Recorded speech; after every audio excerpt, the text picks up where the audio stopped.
Yep. That was a nice warm up. I like to call this meeting to order for the afternoon of March 3rd, 2020. And for those of you watching this at home, do not adjust your TV. I am not Sam Licardo. I'd like now to introduce our invocator. Today's invocation will be given by the Mariachi Academy of Music. Councilmember Perales will tell us more. Thank you very much. And our guest audience was treated to a warm-up already, but we'll have the formal presentation momentarily.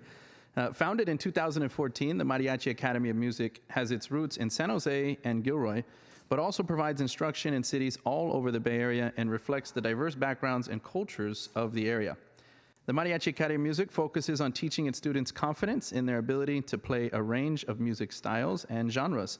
In particular, their focus is to share the passion and history of traditional mariachi music so that it may remain with future generations. They have a mission to create better musicians through the art of performing, and in the process, have them gain the confidence and self-esteem they need to become successful adults, leaders, and role models of their community. Currently, the 3 locations with open enrollment include 2 in San Jose at Rocket Ship Fuerza and Rocket Ship Brilliant Minds, and in Gilroy at the Old Gilroy Hotel. Classes are offered once a week, about 4 to 5 times a month, and those interested in learning more or signing up can visit mariachiacademy.com. Let's give the Mariachi Academy of Music a very warm welcome as they perform traditional mariachi song for all of us this afternoon.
Thank you. That was great.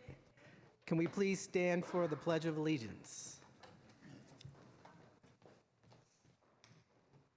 I pledge allegiance to the flag of the United States of America and to the republic for which it stands, one nation, under God, indivisible, with liberty and justice for all. Thank you.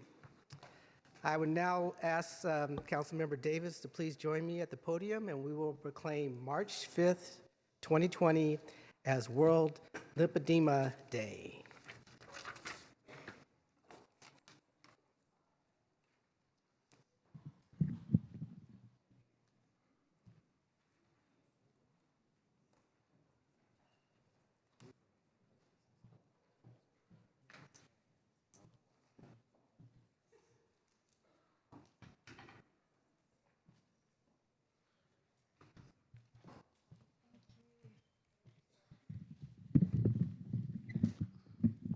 Good afternoon.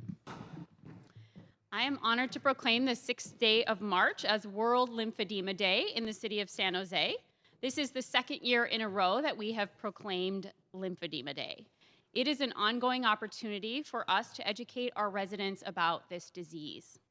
Lymphedema is a chronic disease that results in disfiguring swelling in one or more parts of the body. Lymphedema can be hereditary or acquired as a result of surgery, physical trauma, or cancer treatment. In fact, 30% of women who survive breast cancer will develop lymphedema. As part of the movement to raise awareness of lymphatic disease, organizations like Lymphedema Education and Research Center observe March 6th as World Lymphedema Day. 10 million Americans are affected by lymphedema. Unfortunately, there is no cure. The goal of Lymphedema Day is to make finding a cure a global priority. San Jose resident and my District 6 resident, Rosaline Lynn-Seidel, was diagnosed with lymphedema in her early 20s. Prior to being diagnosed, Rosaline was a professional Irish dancer. Lymphedema is typically located in only one limb. However, Rosaline has lymphedema in both legs, feet, arms, hands, torso, and her face. She manages lymphedema by taking medication, wearing 2 sets of compression garments 24 hours every day, and exercising regularly. Today, she is committed to educating and building awareness of lymphedema. Rosaline is an exemplary person who survives lymphedema every day. She inspires us to advocate for those who are diagnosed with lymphatic disease. I now invite Rosaline to come forward and accept the proclamation and say a few words. Thank you very much. Thank you, Councilmember Davis. And thank you, council members. Ladies and gentlemen, now, Councilmember Davis has pretty much stolen my speech, so I'm going to keep it pretty brief. I'd just like to say what the ultimate goal of World Lymphedema Day is. And the ultimate goal is to find a cure for this horrible illness. And with Councilmember Davis's support and the city's support, we're trying to raise that awareness every year by having this World Lymphedema Day.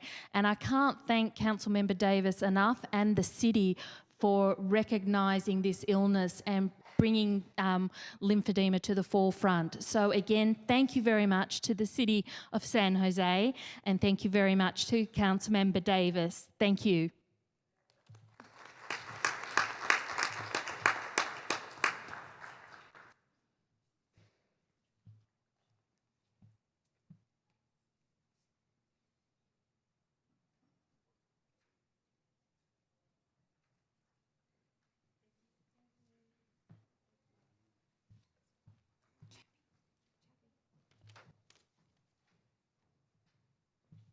Now I'd like to invite Councilmember Carrasco to join me at the podium, and we will proclaim March as Women's History Month.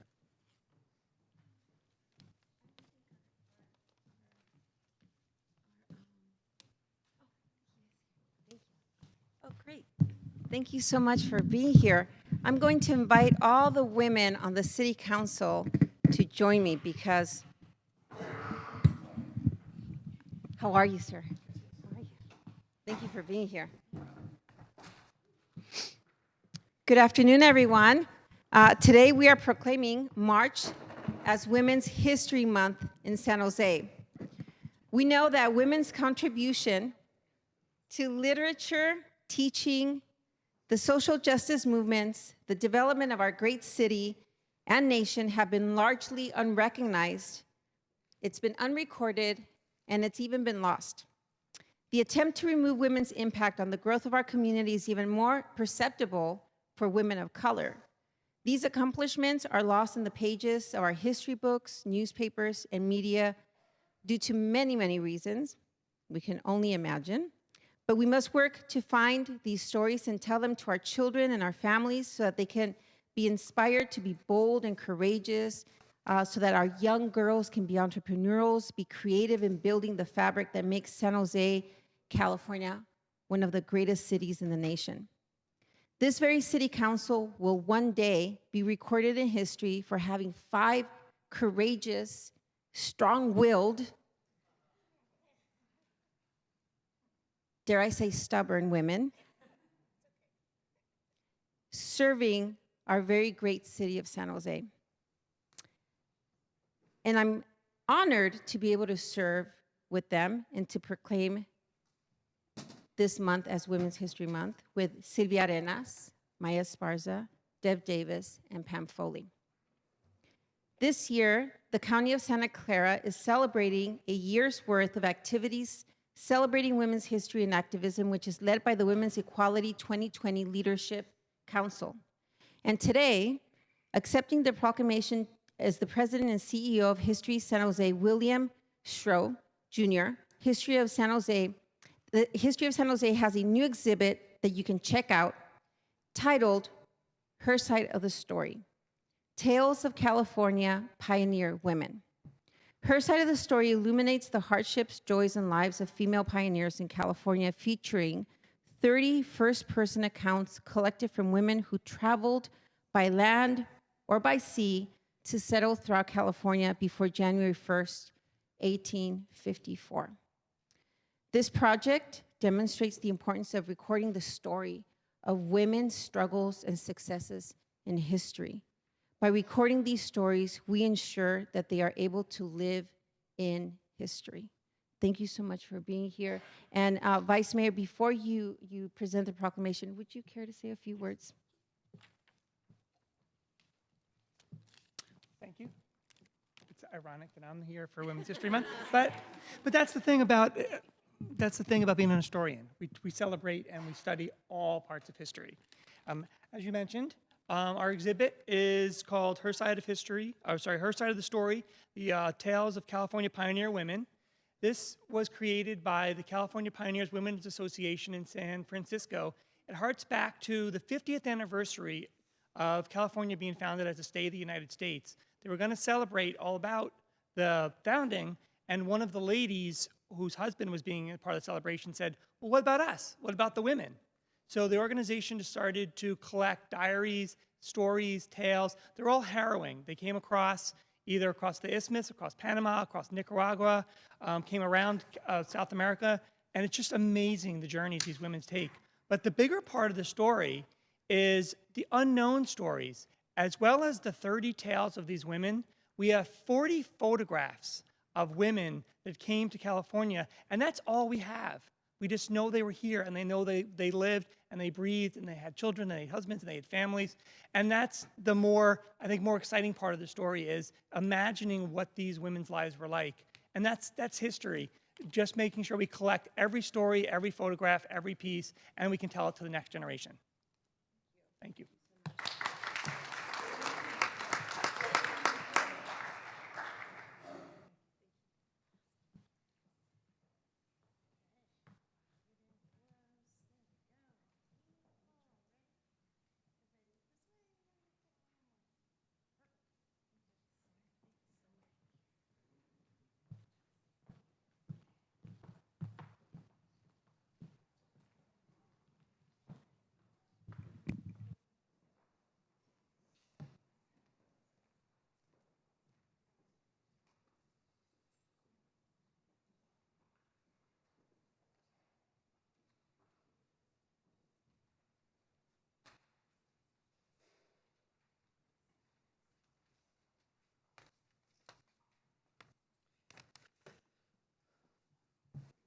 All right, on to orders of the day, and we actually have a.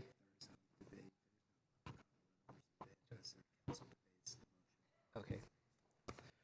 All right, well. Okay, so orders of the day, there is a new item, 3.4, city's response to novel coronavirus infections in Santa Clara County. That will be added under orders of the day, and it requires a determination by 2/3 vote of the members of the council present at the meeting. And if it's approved, it will be heard concurrently with item 3.1, report of the city manager.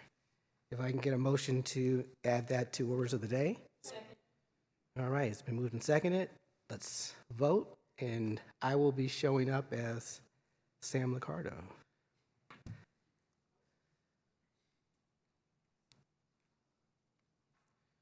All right, that passes.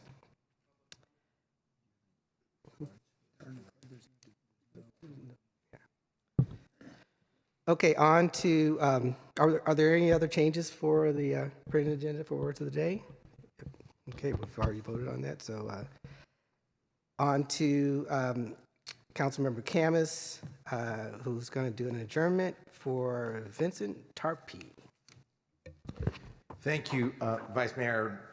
We're adjourning today's meeting in honor of Vince Tarpey, a longtime community advocate, actually a District 10 appointee. I'd like to recognize Vince's family who's here in the audience. Thank you for coming today. I knew Vince personally, and I'm very saddened by his passing. Vince James Tarpey was born in 1943 in Long Island, New York. He passed on January 5th, 2020 at the age of 76 due to complications from a fall in his home. He's survived by his loving daughters, Debbie Tarpey Williams and Ann Tarpey, and his extended family who is here as well. Vince received his BSc in economics at Mount St. Mary's College. He later received a mini MBA from Syracuse University in Syracuse, New York. After living in Pennsylvania and Michigan during his tenure at Xerox and Memorex, he relocated to California in 1982 and worked for Panasonic and Samsung, amongst other local companies here. Vince had a genuine desire to improve the lives of others and give back to his community. He was very active and engaged in the community, including serving on the Juvenile Justice Commission and our Senior Citizens Commission for many years. And he actually didn't just serve; he actually came in and met with me, and he informed me what was happening in the commission. One of the better commissioners that I've appointed. Vince also tutored through the San Jose Library System and volunteered with the Alzheimer's Association in Northern California. He volunteered with Second Harvest in Silicon Valley and other charitable organizations locally as well. His knowledge of World War II history was encyclopedic, but he also had a wealth of information on a wide range of subjects through his love of reading. He had a passion for automotive speed and German cars, from what I understand from his family, although he loved any car with impressive horsepower and good handling. His quick wit, keen insight, and ready smile will sorely be missed by all who knew him, and I will miss him as well. God bless you, Vince. Thank you for serving our community. Thank you, Councilmember Camus. Now on to the closed session report. City Attorney. Mr. Vice Mayor, the council met in closed session this morning. There is no report. Next is the consent calendar. Are there any items that the council wants to pull from the consent calendar? If not, can I get a motion, please? It's been moved and seconded. Let's vote.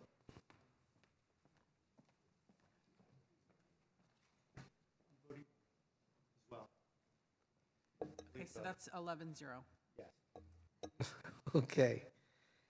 Now on to item 3.1, report of the city manager, which will include item 3.4. Thank you, Vice Mayor. We're today prepared to give an update on our response to the coronavirus. So I'll say a few comments and then have the team do a brief presentation. It's important that we reinforce that the City of San Jose is coordinating directly with Dr. Sarah Cody and County Health to manage information, response, and public education. The county is the lead agency, and we are actively in communication with them many times a day. Our city staff formally put together our team, our pandemic management team, on January 24th. The first order of business was really to revise and update our pandemic response to align with novel coronavirus, also known as COVID-19. The plan is comprised of 5 stages of increasingly escalating response. We began at stage 1, which is monitoring level, and we have been at stage 3, which is a medium risk level. The management team elevated us to stage 3 on Friday after news broke that there was a 3rd confirmed county case of unknown transmission. We do have confidence in our plan to ensure the safety of all who work and visit city facilities. I want to thank our team for their diligence, and we must all continue to pay close attention to this issue. It is extremely fluid. The health of our employees, residents, and businesses remains our highest priority. You see here all the section coordinators. So we have Deputy City Manager Kip Harkness, our Chief of Staff Lee Wilcox, we have the Assistant Fire Chief here. We have Ray Reardon, our Director of Emergency Management. We have our Director of Communications, Rosario Nieves. Walter Lynn, Deputy Director of Public Works. And I think that's it. Others are in the audience. And so I'll ask Kip and the team to make a brief presentation, and then we will welcome your questions and input. Good afternoon, Mr. Mayor, members of the council, members of the public. Kip Harkness, Deputy City Manager, acting in this capacity as the lead of the city's pandemic management team. I want to take you through a timeline, our planned priorities, how we're thinking about the escalation, and then I'll have Rosario walk you through a little bit about what we're doing on communications, and then we'll be happy to take any questions or feedback that you might have. So, the coronavirus, now known as COVID-19, began to emerge as an unusual pneumonia in China in Wuhan late December 2019. By January 7th, the coronavirus was identified, and by the 23rd of January, the outbreak in China was significant, though at that time, the World Health Organization was still not recommending that this be a public health emergency of international concern. Despite the caution on the World Health Organization's part, we moved ahead the next day with implementing our pandemic management team and reviving, as the city manager mentioned, our existing pandemic plan and renewing and refreshing that in light of what we were learning about the COVID virus and the way that it works. January 30th, who did in fact declare the coronavirus a global emergency. And then here in Santa Clara County on the 31st of January and again on the 2nd of February, we got our first local cases due to travel. At that point, we escalated to stage 2 of our response. And then this last Friday on the 28th, we were informed of the first likely case of community transmission and escalated to stage 3 of the response. And I'll talk about those stages and what they mean in a moment. Right now, we have actually up to, I think, about 11 confirmed cases at this point, and we've just heard from the county, and we are prepared for progressive response and further escalation as soon as it's deemed appropriate. We're expecting some communication from the county today, and following that guidance, we will respond as appropriate once we receive that guidance from the county. So what is our plan? Our plan has 4 priorities, and I'm actually going to walk from the bottom up because I think it's probably the best way to explain it. The first is we are in support of county public health. They are the lead agency in this. They have the expertise and the authority when it comes to public health, and our job is to support them and their response effort. We do that in many ways. One of them is effective communication, amplifying their messages and making sure that our employees understand what's going on and are able to be kept apprised of the most current situation. Our core function in an emergency like this is actually the continuity of essential city operations. So if the epidemic progresses and public health takes measures, including quarantining areas or sealing off in what's called a cordon sanitaire parts of the city, then we would want to make sure that people continue to receive water, wastewater continues to work, fire response works, police response, all of those things that you need for the city to continue to operate. So that is the core function that we have in this case, is making sure the things we do as a city continue to operate. In order to do that, we need to focus on our top priority, which is protecting our people to make sure they are healthy and able to provide those essential services. So that is the derivation and the logic of our plan, where we are an important agency with a high level of responsibility, but not the lead agency.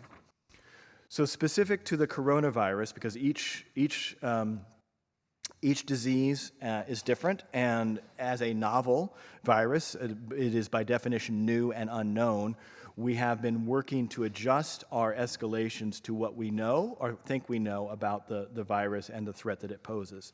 So you see here a 5-stage level of response, going from 1 where there would be no risk to the local population, which is where we were when we started on the 24th, all the way up to 5, extremely high, where we would be shutting down everything that is not essential, and only essential services would be functioning.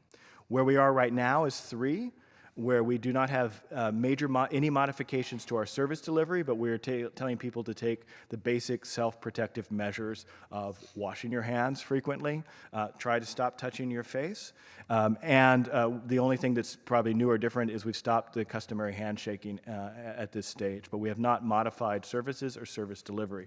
However, we are rapidly preparing for what we believe is a very soon move into the higher stages. Stage 4 is where you begin social distancing, that is moving people apart or certain people apart to keep them from spreading the disease or being infected, and other measures that we might curtail on services that are putting people potentially at risk. I want to emphasize that stage 4 in particular is kind of a long stage, and it could have many, many different pieces. It's not a light switch that we're going to switch on and do everything possible in stage 4 at once. It will probably be a gradual, progressive escalation based on data and recommendations from the Public Health Department addressing 2 things. What is the population most at risk, and what are the interventions that are most effective? And again, since this is an emergent disease, both of those things are still being discovered and still being debated and defined. But that is how we would progress through stage 4, with ultimately flipping to stage 5 when we felt like we were at a full-blown epidemic where we needed to provide essential services. We have, again, a full team working on this. We have partially activated the Emergency Operations Center and are in a regular cadence and are ready and able to scale up rapidly when we need to. The one part of our section that is most fully activated at this point is our communication section, because we know from experience that crafting the messages now and getting ahead of it and being prepared on the communications forefront is one of the most important things we can do. So with that, I'll turn the last slide over to our Director of Communications and our Emergency Public Information Officer, Rosario Nieves. Good afternoon, Mayor and Council members. Rosario Nieves, Director of Communications. Thanks, Kip. I'm going to walk you through our city communication strategy to manage our response to COVID-19 at this stage. So at this stage, we are coordinating with the County of Santa Clara Public Health Lead PIO and EPIO branch. The lead PIO is in the Public Health Department, but the county's Emergency Operations Center is actively involved as well. We participated in a call with them just late yesterday, and we'll be continuing to coordinate with them on a daily basis. As Kip mentioned, we have virtually activated the EPIO branch at this time. What that looks like for us is about 40 different staff members across departments in several different units related to situational awareness, our Joint Information Center, technical communication support, content development, language interpretation and access, our website unit, internal communications, and social media unit. So staff has been activated and is alternating on daily shifts between our blue and gold shifts as we speak. The communication cascade and what that looks like currently is to keep all of these different audiences informed. So as you know, we are keeping you, the city council members, informed, our senior staff, which is our department heads, employees, the entire workforce, businesses, community partners, visitors, and media. We are actively coordinating with the airport in particular and Team San Jose, which are both critical audiences for us as they manage visitors to and from San Jose. Some of our special populations that we are keeping in mind and developing strategy for how we're going to outreach to at this time is the senior population, unhoused individuals, and also looking at any impact to current city public education efforts, such as the Census 2020, which we know is active and will be ramping up their communications in this next month. We are using all of our internal and external communication channels and deploying them, including press releases and social media. We also are coordinating with the facilities team in Public Works to deploy worksite posters here at City Hall, as well as to community centers and libraries and any other high traffic areas where we do anticipate lots of public traffic. We are also starting to receive inquiries from the public to different departments, so we will be supplying all of our employees with talking points and messaging about the county and the CDC's efforts, but as well as what we're doing on a city level to respond. And then, as Kip mentioned, we are actively preparing for the next stage, which is stage 4 response level, where we do anticipate that we will see more of an impact to city operations, and so we are anticipating how we will be communicating to those different audiences and cascading information as it becomes available from the county.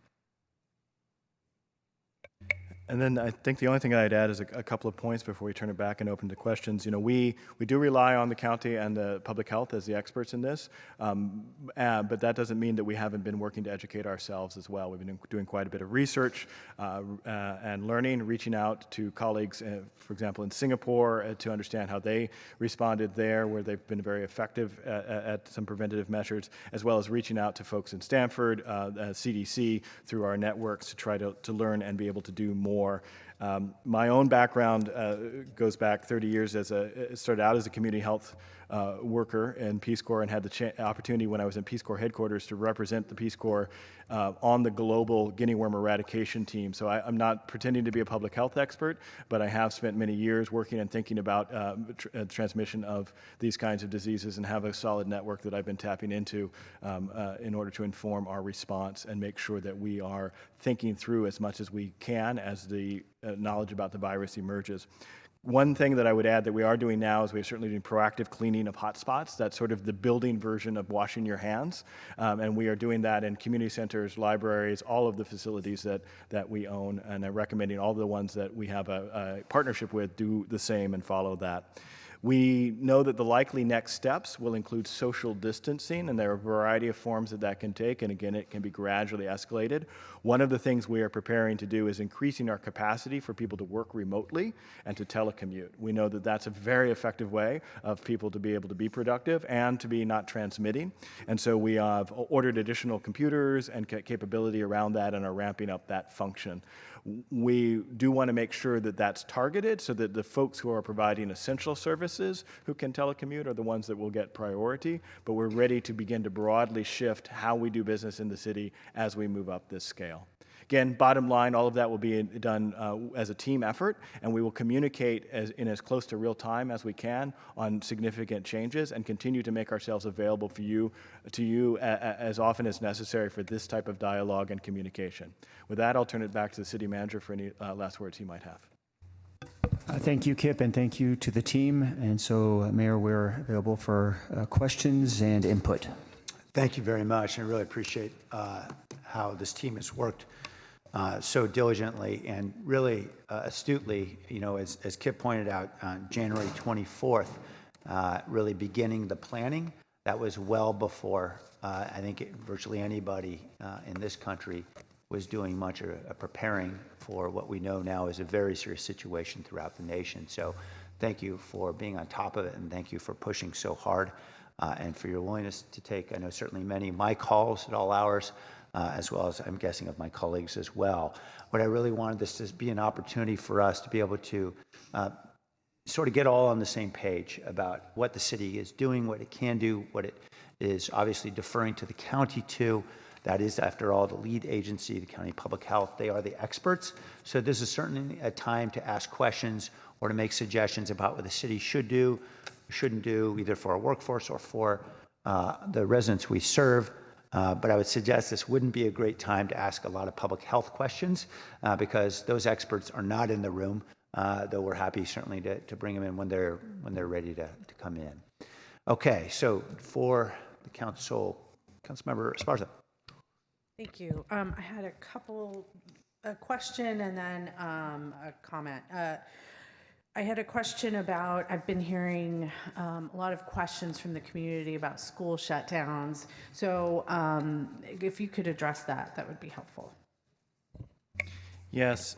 So under the existing statutes, the public health officer, Dr. Sarah Cody, is the one who would have authority to either issue guidance to schools or even issue direction to schools on shutting down. At this point, the guidance that she has issued to schools is that they really dust off their emergency operations plan and begin to think about what they will do in cases of increased absenteeism, including what they will do in terms of e-learning opportunities and support of both their faculty and their students if they have to either deal with a high volume of absenteeism or move to a shutdown situation. She has not issued any guidance to them to shut down or change their operations other than the suggestion that has been made consistently that proactive cleaning is always a good idea and that schools should be doing that, as well as making sure that hand washing facilities are available and space for hand washing and breaks for hand washing are made available to schools. That's my understanding of her guidance at this point. And I think that she conveyed to us that, that's a very big decision because she knows it affects a lot of parents. And so part of what they are doing actively right now is not jump to conclusions.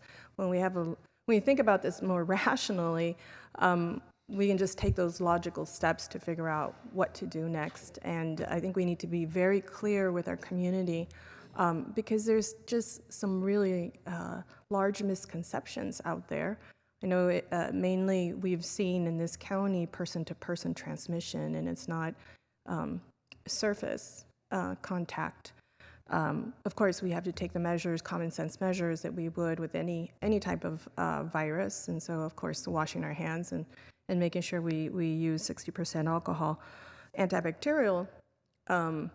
But I think there's some folks, especially in my senior community, and I've seen it just in the last couple of days that, and I kid you not, there's somebody who had a black light in their purse, just to see like the stuff on a surface at a Starbucks, First of all, I don't want to see what's on the surface of a Starbucks counter, but and I try to explain, but there's already people already running with something and just a small piece of information, and so I think it's so important for all of us, like you said, to be ambassadors and to provide a very clear message about what very common sense precautions we should take. And let's not, jump overboard. I heard from my husband who went to Costco that there wasn't any more antibacterial. There wasn't any more, for whatever reason, toilet paper or paper towels.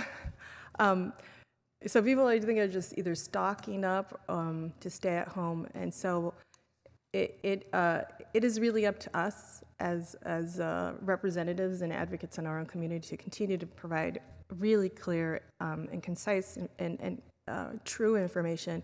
And when we don't have it, default back to those experts and say, please call this number. They'll help you figure this out, and we'll make sure that we have the right type of information. So I just wanted to share that because I think I have had a couple of experiences this week, and I've just seen some of the extreme precautions that people are taking without really understanding. So I wanted to thank you. Thank you for helping us get all of this information out to our community members. I'm more than happy to facilitate that as well. So thank you. Thank you. Thank you. Councilmember Carrasco? Thank you, Mayor. Well, we were preparing for an earthquake. Yeah. Little did we know. Yeah. Germ warfare. Not feeding into those theories, conspiracy theories. So a couple of questions. Kip, you and I already talked about it, but I just want to bring it up in case you might have new information or it might be relevant to other folks that might be listening.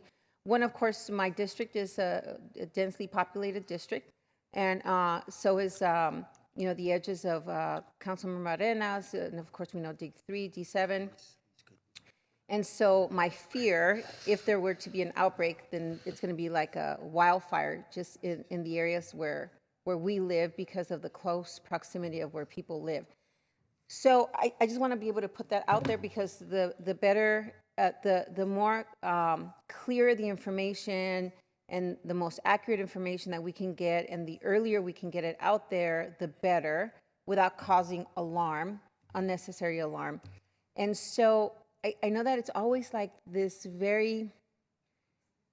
it's a balance, it's a delicate balance in terms of how do you get information out there without sounding off the alarms, right? As Councilmember Arenas said, we don't need, I don't know what you detect with a black light, but we don't need everybody who's, wanding everybody, right? But after actually I spoke with you, I went and stocked up on Tylenol, because I just wanted to make sure that we had something, and then realized that once I got to the grocery store, I really didn't know what to buy. I was just so unprepared in terms of how do you prepare for an emergency, and I kind of aimlessly roamed through the aisles, wondering what to eat for just in case for 14 days in case I had to be barricaded. Yes,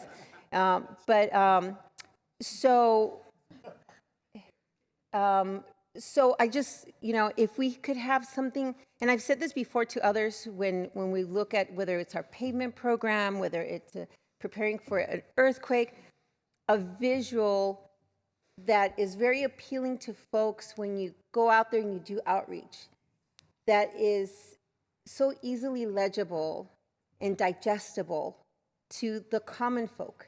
For me, I don't like to do a lot of reading. So give me something that I can, chew up and digest in 3 quick bites. This is what you should have in your cupboards. Tylenol, Dayquil, a Band-Aid. Oreos, non-fat milk, and maybe a bottle of wine to get you through the 14 days. Peanut butter is good. Mm-hmm. So, just bullet points versus, because some of us just get lost. And I need it because I also need to be able to have it in Spanish, in Vietnamese, potentially Tagalog, I don't know, Punjabi, but that is so concise and picture friendly that I can put it up on my Facebook, I can put it up on my Instagram, and no one thinks that that I'm putting up a dissertation. And I've said this: the simpler, the better. Less is more. Less is more. Less is more. And the last thing I'm going to say is, and I don't know if you can answer this question. Maybe this is for the experts, but I think that you have enough info from what you've been researching. So it's not so much a medical question as it is how you identify an epidemic versus a pandemic. And why is this different from what we've been hearing others when they say, well, the flu kills more people than what this has been killing? Why is this alarming us? Why are we more? I've never seen you come and tell us, hey, the flu's here. You may have to quarantine yourselves. Thank you, Council Member. So let me start with that question. I also want to address your point around communications, and I'll turn much of that over to Rosario. So just a little bit of glossary on the terminology, and there's a lot of jargon and lingo in here. Pandemic is when a disease is moved across the globe and is affecting multiple continents, essentially, and is usually applied to a a pattern of disease that isn't normal. So we don't consider the annual flu a pandemic because we know that. But there may be a pandemic flu that's a higher level of virulence or a higher level of infection, and it may go pandemic. An epidemic is a local incidence that is a high rate of spread. So we have what I would consider a pandemic underway now. But locally, we do not yet have an epidemic. We have a cluster. And so when we get to a local epidemic, we are essentially included in that larger pandemic is a way to think about it. So epidemic is just local, pandemic is pan, meaning across all our global. So the reason that we are paying attention to this more than we are paying attention to seasonal flu, two things. One, we do pay a lot of attention to seasonal flu, and we also have a lot of pharmacological methods to prevent it. We have the flu vaccine. We don't have a vaccine for this.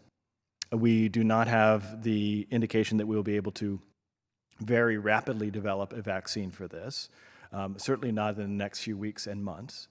And since it is novel, we are still learning a lot about its rate of transmission, which is called its R0, which appears to be higher than the flu, and its mortality or its case fatality rate, its CFR, which is very variable depending on the circumstances, but also appears to be significantly higher than the seasonal flu. And so those two together, a higher rate of transmission, along with a potentially higher rate of fatality, minus the fact that we have no pharmacological interventions, plus the fact that it is unknown and we still don't know a lot about it, raises it to a high enough level of concern that we need to activate as a local public health emergency. Wonderful. Thank you for... Yes. Yeah, you were... I just want to continue on with the other part of the question, which I realized I had not answered yet, so on the communications, but if... Okay. So structurally, what the county is doing right now is they're making their guidance on what behaviors we should adopt by broadly looking at two things. What are the populations most at risk, and what are the behaviors that will do the most to prevent the spread, and prioritizing those shorter list of behaviors and changes first. In terms of how we communicate that, I think your points are extremely important, and I wanted to let Rosario elaborate a little bit about how we're approaching communication and amplification of what those messages will be when we receive them. Yes, a few points, and thank you very much, Councilmember, for sharing your input. So a few different points that you touched on that I want to address. So currently, our communications are coming from the Centers for Disease Control and Prevention, and they have been one of the key agencies that has been supplying agencies like ours with some clear communications and available in different languages. Currently, their information is available in Spanish, and we are also making accommodations here to be able to translate information into several additional languages, so Vietnamese as well, Cantonese, Mandarin, and Chinese, but you mentioned Tagalog, and so I think that that's one of the languages that we can look at as well. I think that you bring up a great point about how you can prepare at home, and so I do think that there are some information gaps based on what the CDC is sharing, and so we can help fill those in and make that content meaningful for our populations here in San Jose. So thank you for sharing your insights. As far as the frequency of communication, so you mentioned how do we share communication regularly but not alarm our residents here locally? And one of the strategies for how to communicate effectively in a situation like this but not create a sense of alarm or urgency is to create a reliable cadence. So we can establish a regular rhythm so that our publics know when they're going to hear from the city, and that's one way to keep them regularly informed, but also to not create a sense of panic. So as an example, currently on our social media networks, we have been sharing up until this point just one update a day related to COVID-19. I think that as we move into additional response stages, we are going to have to escalate that frequency, but we can establish a regular rhythm. For instance, we will come up with updates at 10 a.m. and 6 p.m., and that's when our publics can expect to hear from us. So thank you very much for your feedback. I hope that helps. Thank you. Just one last comment, Mr. Mayor, if I may. everyone's, like I said earlier, everyone's been preparing for the earthquake. And no one was preparing for this. We didn't see this coming. And so even those that we think are very isolated, we had a trial run with the rolling blackouts. People started preparing a little bit for what might happen. This is very different. This is that invisible, danger that we don't see coming, and Chappie Jones could have it, and I'm sitting next to him. So mean.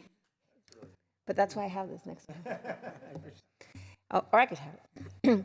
but true, right? I mean, it's this kind of thing. We're right next to each other, and we don't know. So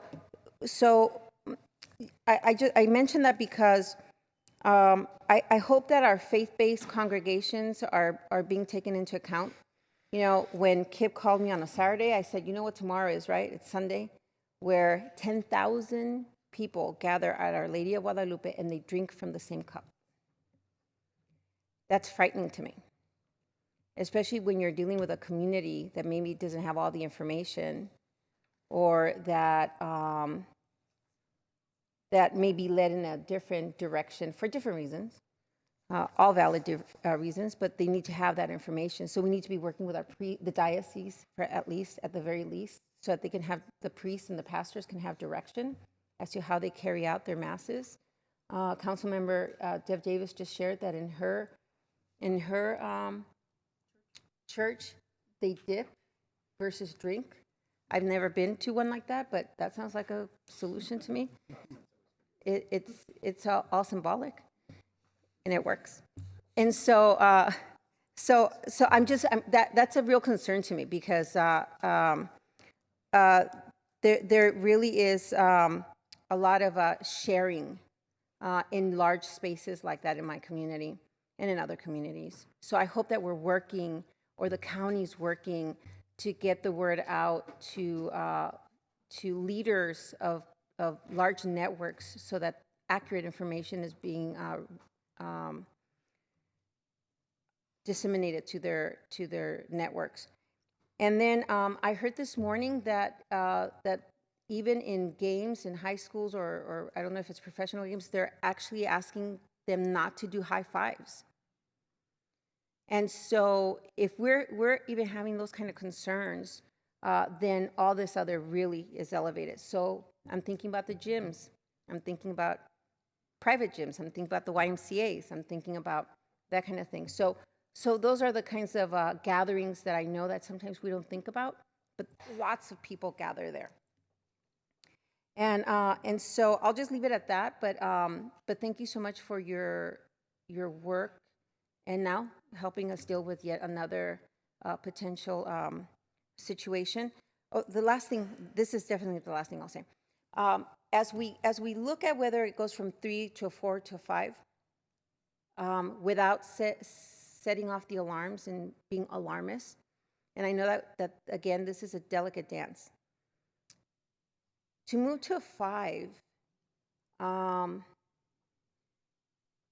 I know it saves lives potentially, puts us on shutdown. But like Councilmember Esparza said, this now begins to hit people's pocketbooks, right? And for those who are just barely hanging on, it could potentially mean losing the roof over their heads, or really put their families at risk economically. And so I know that you are much smarter at deciding which level we're going to be at in the next few days or the next few weeks.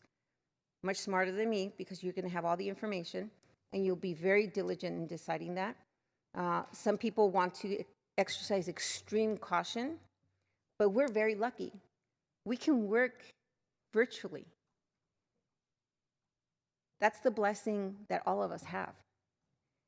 It's difficult for a waiter to serve a table from his house, or someone to, clean a bathroom virtually. It's very difficult, and they don't get paid. You don't go to work, you don't get paid. They're not on salary. They're on hourly. So we have to be very careful on how we impact the economy. as we move from 3 to 4 or 5. Okay, thank you. Well said. Councilmember, yep. Yes, thank you, Mayor. Last Friday, I held a press conference with Assemblymember Chu, urging the public and people in District 4 to stay calm and to listen to our public health officials, and that, you know, compared to the flu is still more widespread and more people will die from the flu this year than coronavirus, and to basically not change up your lifestyle, specifically don't stop patronizing restaurants, Asian restaurants in particular, because of just fear in general. And then later that day, we had another case of community transmission in Santa Clara County. At the time when I was speaking, there was only, I think there were 33 known cases in California. 24 of them were people who were sitting on a plane with somebody with the coronavirus. There were 7 people who contracted it while traveling abroad and coming back. There was 1 person who got it from his or her spouse, and then 1 known case at the time of somebody in Solano County getting it through just community transmission, going about their day, not being in contact with anybody, but suddenly getting the symptoms. And then that afternoon, you know, there were more cases of that in Santa Clara County. So I felt there was a bit of egg on my face. But I think I stand by what I said at that press conference, because even still to this date, we're still clearly community transmission is going to probably tick up, you know, exponentially from where we are now. But as Kip was saying, the advice from public health officials now is still continue about your day. Maybe stop shaking hands, like Kip said. That's the thing to change. Stop shaking hands. You know, don't touch your face with your fingers. Wash your hands with soap a lot. But as things ramp up and as the situation changes, public health officials, we in the city council, as we hear from them, will disseminate that information to you best we can. But there's no reason now to make a run on toilet paper or make a run on antibacterial, you know, hand sanitizer. No reason to make a run on these masks that everybody seems to want to wear. As I understand it, the mask doesn't even protect you. It's probably good if you're having a cold or under the weather to wear a mask to prevent spreading your germs as you're coughing or sneezing.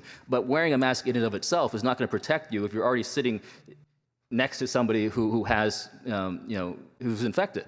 So it's important that we don't create a self-fulfilling prophecy, because when we don't eat at these restaurants, when we go about changing our lives, we are impacting workers, you know, who aren't getting the wages, who aren't getting the tips, who might have their shifts cut, and we are creating this down spiral in our economy in the city of San Jose. Prior to that, you know, naturally happening in and of itself. You know, there's some conferences that have pulled out of San Jose already, and these conferences aren't scheduled until months away. So stay the course, and as information disseminates itself, we'll let you know and we'll act accordingly, because we, of course, want everyone to be safe. And so I just urge everyone to still continue about your daily lives and just stop shaking hands for now. But to the city staff, I think this situation underscores something that I've kind of talked about offhand, but it underscores to me the need for investing in staff of the city who speak Spanish and Vietnamese, and whose job it is to think about these things in Spanish and Vietnamese and potentially Chinese and whatever languages in San Jose that we need, because we can't continue to rely on somebody who happens to speak Vietnamese in housing or in DOT to just take some time out of their day to like whip together a translation, because now we're dealing with very technical terms that require some level of expertise. So we can't rely on volunteer time. You know, I could do it, but then I got other things to do. And so we need to, I hope in the future budgets and whatnot, we think about bringing on in the city 1 or 2 full-time professional translators for whatever language we need. And when we we rely on the county to disseminate their things. I've seen the county stuff, and sometimes it's good, sometimes it's not, but it's always verbose, and it's always like lengthy. It's not something you put on an Instagram or Facebook post or share easily. And we need to be able to take that stuff and like slice and dice it in a particularly San Jose way. Council members should be able to say, hey, can you just make me a Vietnamese thing or a Spanish thing with these 3 bullet points? I don't need all the other stuff. I know my people aren't going to read it. And we should have that available to the council. So I would like to see that somehow in the future, moving forward as soon as possible. lastly, I guess I'll just acknowledge that, even as this is ongoing and we try to avoid convening in large groups, you can still interact with the city council. You can still participate in these public hearings. Today is the first meeting that we're having broadcast live on YouTube. So hello everybody out there in YouTube land. Be sure to @ me in the comments and like us by clicking here. And you can add all that in post-production, right, Craig? And so you can still continue here, and we will, interact, and you can hear all our public meetings from the YouTube channel, and hopefully there will be something here with the link on it. But in any case, if we could have the handle, that would be great. Thanks. Okay, Councilmember Perales. I was going to add it because I do think Councilmember Carrasco brought up a good point, and but I double checked, and as the mayor knows, because he took Eucharist for my mother this weekend, that here downtown at the cathedral, they actually haven't been giving or allowing anybody to drink from the cup. They do that regularly every year during the flu season. So they've been doing that for the last 2 months. I believe it would be the same at Our Lady of Guadalupe. I think that's, maybe it's not. I thought it was maybe through the Catholic diocese, but I do think that it would be worthwhile that the Catholic diocese, put out that message. And if that's not happening at other churches, I do think that's also good, messaging. So I know that happens here downtown, but not certain about others. Fair point. Actually, at the same Mass at which I saw your mom, I did also see the bishop and mentioned that it might be a good time to stop shaking hands and having the kiss of peace and just doing the wave. So anyway, I know that he indicated that they are talking to the county health folks, and so hopefully all that communication is happening smoothly, but it doesn't hurt to continue to pass along to our congregations. I know Councilmembers Esparza and Carrasco both raised very important points about really the severe economic impacts, particularly to low-income residents in our city. We know an awful lot of folks, if there's a school shutdown, that means their parents do not get a paycheck, and that is a very perilous situation, we know.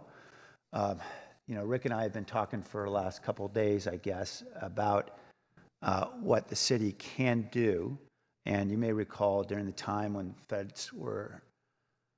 we were having issues about keeping our employees at the airport and getting their paychecks. The council had proposed a potential urgency ordinance that would prohibit evictions of those individuals who were affected by the federal shutdown.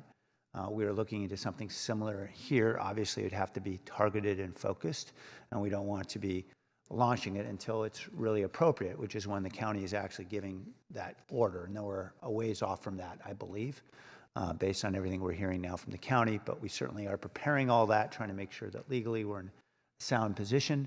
I know that there are various nonprofits that have deeply engaged, of course, in supporting our low-income residents, such as Sacred Heart and Destination Home, that are also talking about what contingency plans can be made. And I know that Lee Wilcox is the point person for that network of nonprofits. And if you have ideas for them or for us, please feel free to come forward with those ideas about how we can soften the blow, should in fact we need to escalate to those much more restrictive kinds of actions that are in place right now in places like Milan and Tokyo, where we know there's much more widespread infection rates. So we know there's an enormous amount of disruption that results from these, so we want to be careful in how we do it, but we also know there are also lives to be saved, and that makes for very difficult decision-making, I think, certainly for public health folks.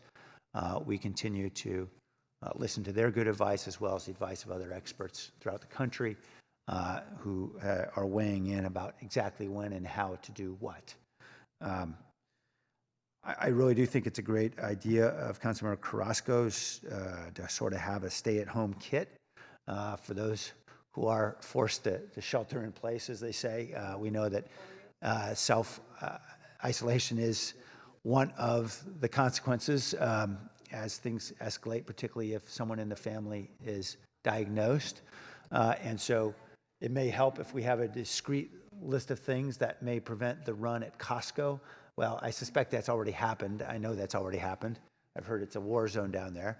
But to the extent they're able to replenish their shelves, it might minimize additional disruption to the extent that the county and the city feel comfortable sort of articulating what that stay-at-home kit looks like.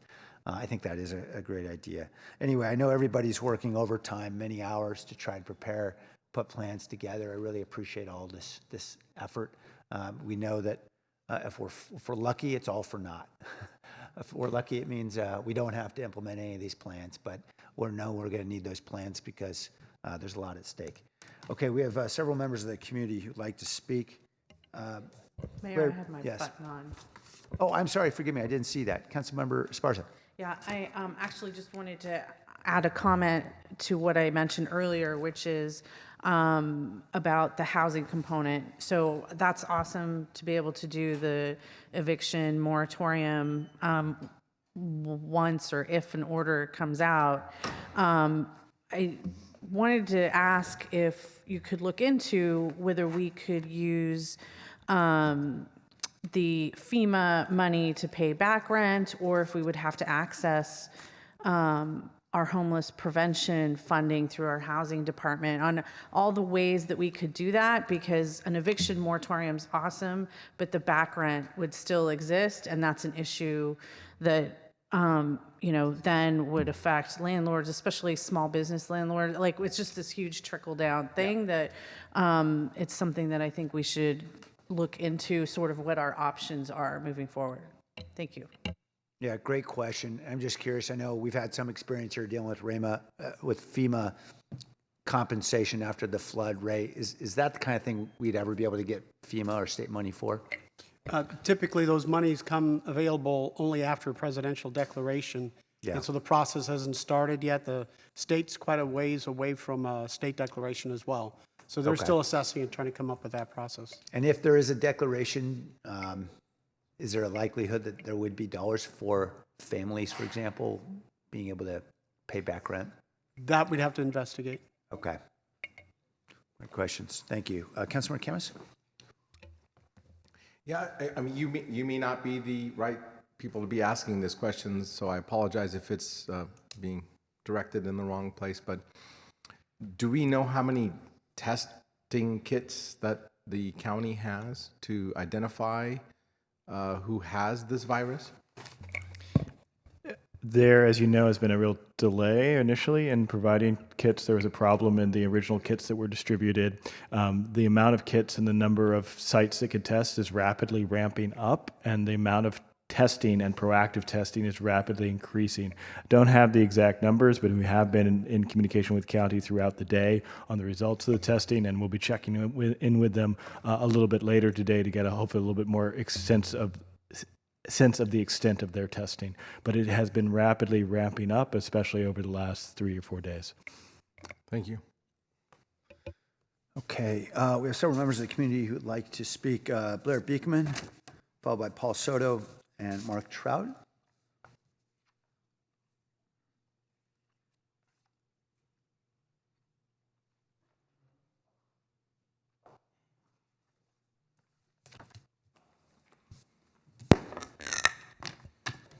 Hi, thank you. San Jose is preparing for a second and third wave of how to deal with the coronavirus and its flu-like conditions. Many of us have had to make important adjustments to our regular lifestyle patterns and choices. From this, our lives, we try to continue to work the same at this time. This disease in all of our lives is a sad development. It is my understanding it has plateaued to containable levels in China, as this virus may be in its first stages around the rest of the world at this time. I hope good efforts from people and governments of the world can contain it as well. In most every sense of the term, the coronavirus has the makings of a pandemic at this point, but it is important to learn to be clear about this virus and to avoid panic and hostility. With much difficulty and all the efforts there has been to contain the virus in China, and all the positive efforts to ask for an end to anti-racist diatribes and sentiments about people in countries that contract this virus, I hope these good efforts can also eventually help learn to ask and talk about in sensitive, clear terms where exactly this virus may have initially come from. The work I am a part of towards ideas of better openness and accountability with technology is often based on the ideas of peace, ending continual war, and addressing shock doctrine, disaster, capitalism practices. It has the ability for everyday people to reevaluate and consider their own ideals, and that can offer the legal precedents and guidelines to ask meaningful and relevant and important questions of state, federal, and international governments and the UN at this time as well. With 15 seconds, I just wanted to offer that San Jose health clinics have been putting up bullet points to see if you have the signs of this sickness, of this flu, and it's a really good model to follow, I think. It's helped me a lot. Thank you. Thank you. Welcome. All right, Council. Councilman Arenas told us to trust in the CDC. I do not agree with that at all. And I've been telling many about a broadcast Alan Keyes had on February 27th. Fast forward 2 hours into InfoWars, February 27th, and you can pick it up. It's a powerful interview, and they found this stuff called chlorine dioxide. I haven't heard one word about chlorine dioxide, and yet if you'll listen to this interview that aired at that time, you'll learn more about it. And every one of you, I believe, definitely will be talking differently next week. God, it works in very, very mysterious ways, but this stuff is a byproduct. Evidently, they found it in the 1811, and it's a byproduct of sodium chlorite, not sodium chloride, which is salt, right? But it's very plentiful. And the guy, forgot his name, anyway, he mixed it with stomach acid, basically 4% hydrochloric acid, and it turned into the chlorine dioxide. Well, this stuff kills malaria in 100% of the time in one day. I know it sounds crazy. I can see Vice Mayor here kind of, and I don't blame you. I agree. I mean, I'm kind of a skeptic, but it kills malaria in actually less than 1 day all the time. It kills it in 2 hours, which is a parasite. It's not a virus, it's a parasite, but it kills it, okay? And I was going to CVS today, and I said, do you have the Clorox wipes? Because it says, the lady at the 800 number said it kills the virus, and he kind of laughed, said, yeah, good luck or something on that, and it was gone, you know. But it's different from Clorox. You're not to drink Clorox, of course, but when it comes to chlorine dioxide, you do drink it. That's how you kill it. And you'll have to hear the interview, 12 seconds. So the main thing is, though, you know, Jesus said, unless you believe I am, you'll die in your sins. So believe in Jesus Christ, because if you die, we're all going to die. But thank you, Mr. Soto.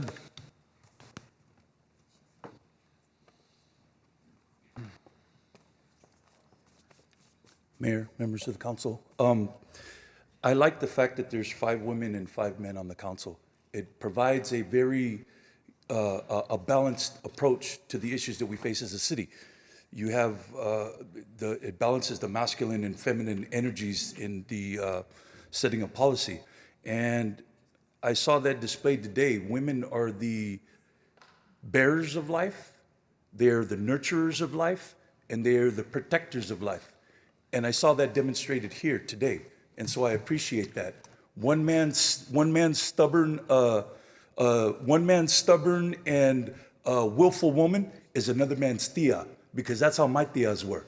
They were bold, and without them, the men. Oh God. Anyways, I'd like to caution the council. Fear is a virus in and of itself. It infects the mind, it infects the perceptions, and it affects the ability to deal with any type of situation rationally. There's precedent for fears having a hydraulic effect in the administration of policy. And so I would caution the council that whenever the way that you respond in the setting of the protocols, that you keep that in mind, because there's a tendency to politicize these particular issues against vulnerable citizens that do not have the ability to protect themselves. That's your job. That is your job. And I'm here to ask that of you. I think I deserve that. As a citizen in this city, I think I deserve that. And that's all I have to say. Thank you. Come come on down. Would you like to speak? If you could just submit your card on the way back. Oh, okay. No, I did turn in a card. Okay. Prior. I must have misplaced it. Oh, no worries. That tends to happen, right, Sam? So thank you, everybody. Scott Largent. It was very interesting to hear the comment about the Starbucks. Periodically I like a tasty beverage over there, and that place right now, as of this morning going over there, if we had the coronavirus here in San Jose, that would spread like fire. It would have made its way all the way over here. It would have made its way all the way through every homeless shelter here. You have people over there that are not washing, they're not cleaning themselves, they're tearing that place apart. Law enforcement was there this morning. There's nothing they could do. There's several mentally ill people that are out there. Cone Gal, the one that grabs all the traffic cones that has been doing this for a year. You should see what she's spreading around that Starbucks right now. Okay, we've got right here, Paul Latter is his name. He's the regional manager of the Starbucks. You might want to give this man a call. He's fed up about what's happening to his store over there, and he wants this to stop. So do all the lower businesses down here. This stuff is going to spread and spread and spread. Where is the bathing for people? Where are the bathrooms? Where is the hand sanitizers? And I'm talking about for the homeless, because they're using your bathrooms at City Hall. And I have now been following them because I've been down here for 2 weeks to figure out where everybody goes because there's no day shelters.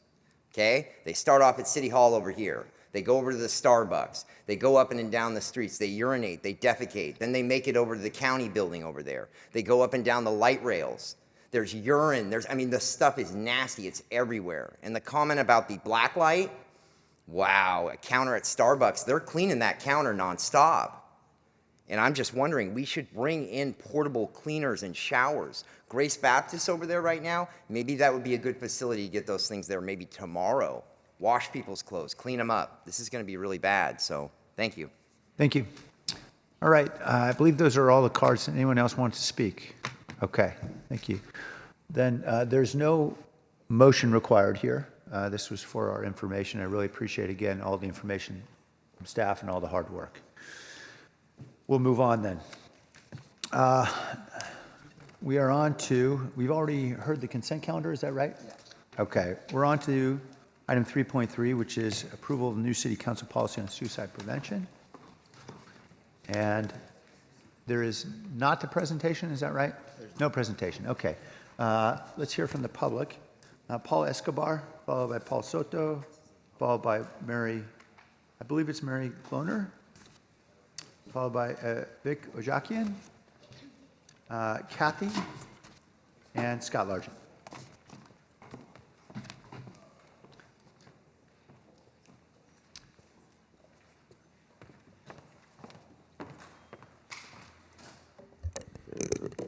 Hello, Mayor and Council. Thank you for this opportunity to speak. I just wanted to take a moment to thank you all, city staff, Councilmember Perales, for championing this policy. It came forward in 2017, and it's been a long project, but I think what staff has produced here really leverages what the city's unique relationship with residents in order to raise awareness about suicide and suicide prevention and help to save lives in the city of San Jose. So I just wanted to thank all of you and staff. Sarah Zarate, I hope I'm saying that last name correctly, in particular, for communicating with us, and I hope that we can count on your support today. Thanks, Paul. Thanks for your advocacy. Welcome. Good afternoon, Mayor Ricardo and council members. My name is Mary Gloner. I'm the executive director for Project Safety Net. It's a community coalition dedicated to youth well-being and suicide prevention based in Palo Alto. And even though I work in Palo Alto, I am a San Jose resident. And 3 years ago, as Paul mentioned, the city of San Jose entertained the possibility of adopting the suicide prevention policy. And I look forward to the council today to endorsing it and approving it. As you know, suicide is a preventable public health issue, and public health issues require a community-wide response. And back then, when it was first introduced, the Centers for Disease Control came into town, and it has reported that in San Jose, there's approximate crude rate for youth suicides is 4.6 youth per 100,000 residents, or that's approximately 50 youth each year. Or 150 youth have died by suicide since this was first introduced.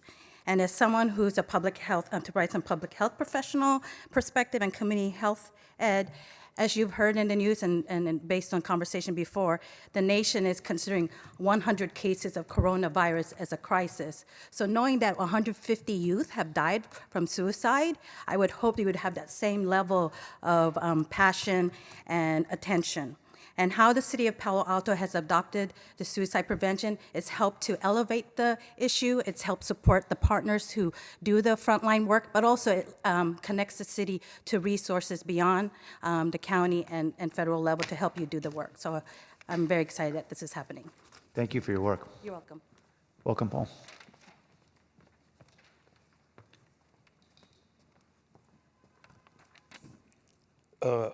I was very pleased, Councilman Perales, when I saw this on the agenda. It demonstrated to me that there was a more humane way of dealing with this social ill. 42% of the people that have been killed by police officers were having a mental health crisis. You know, I've been around people that have committed suicide all of my life. I'm very familiar with it, and a lot of what happens is a person, it's about power. A person doesn't feel, they start feeling a sense of incompetency. They don't have power in order to affect the changes in their life. And so what they do is they start isolating themselves. And as that isolation progresses, the feelings of inadequacy, incompetency, and potency begin to diminish. And what suicide is the sufferer's way of demonstrating the only power that they have, and that's to stop the pain. That's their goal. They want to just stop the pain. You know, and some people have actually committed suicide because that was their goal. In their attempt to stop the pain, they actually ended up taking their life. But they're not here to tell you that. I am. That's why I'm here. You know, and so connecting that to poverty, with Maslow's hierarchy of needs, safety needs, individuals want to feel physically and psychologically safe and secure. This also includes meeting basic physiological needs, such as thirst and hunger. So if a person doesn't feel the potency in their life to be able to affect the means by which to provide for themselves, that in itself is going to create a depression. And in one of the wealthiest cities in the world, we have a paucity of compassion and understanding for these individuals. Thank you. Welcome, Vic. Good to see you. Thank you. Thank you, Mayor Liccardo and the council for putting this item on the agenda. Let me start, because I don't want to be remiss, for something Mr. Escobar said to me. I think today all of you received a coalition letter. We've got a whole group of people in Santa Clara County that are interested in this issue. And that makes perfect sense, because a study done in 2011, what it showed was more than half of Californians have had their lives impacted by suicide. So I know people in this room right now, whether I know them or not, have had their lives impacted by this issue.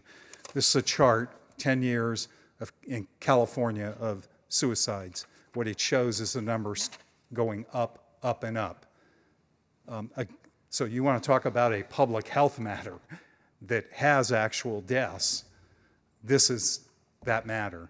A report, not a report, a letter was issued yesterday because a group of people are going to be in the Capitol building tomorrow, and 2018's data just came out for California. Those numbers are up by 4%. This is a serious matter, so we're grateful that you put this on the agenda, and hopefully you'll adopt this policy. One of the few counties in the state of California that's reducing deaths is this county. And part of the reason why that's happening is we can list 1,000 programs, but it's because of public awareness. It's because of people like you doing actions like this that say to folks, no, there's something that can be done, and we'll address it. So I'm grateful again. One last comment on the policy itself. I think you did a great job with it.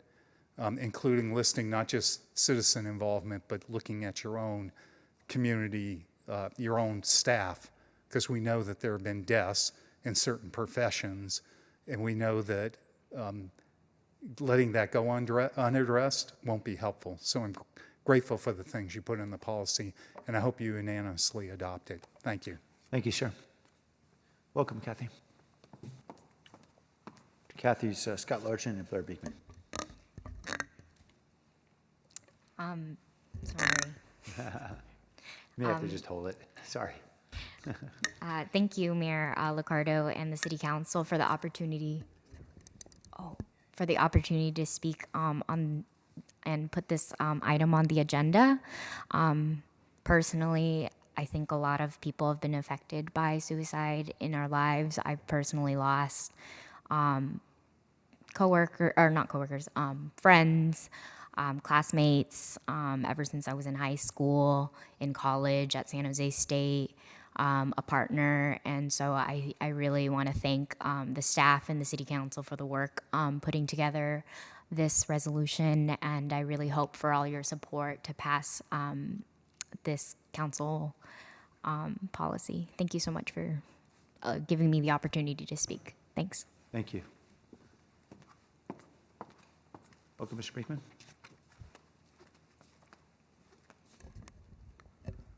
Hello, thank you. I wanted to thank you for this policy work.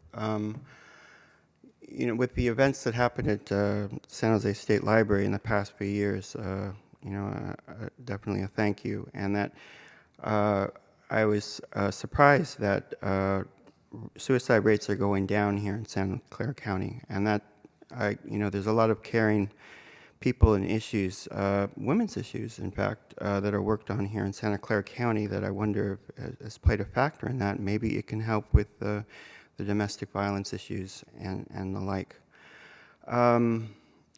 My best friend died suicide back in 1997,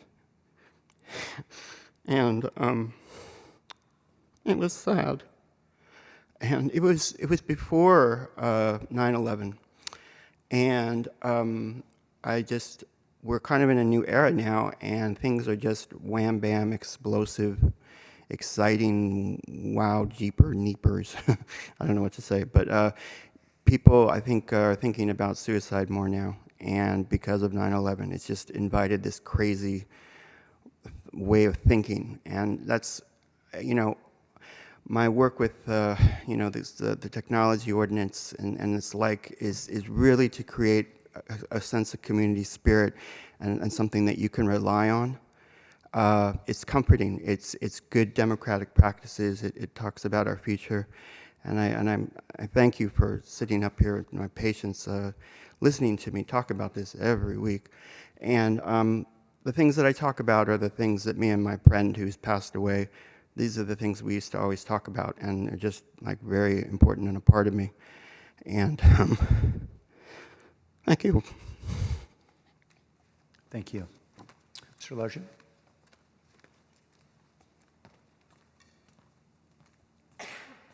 Bless you. Sorry about that. I'm a little confused. Does this policy, will it apply to the hundreds of mentally ill meth addicts out here that are slowly killing themselves right out here on the streets, right out in front of City Hall? I'm kind of wondering that. I've been sober about 4 years, but when I was a meth addict, and when I got down to probably about 90 pounds, rather than using a gun or taking a bunch of pills, I was trying to kill myself.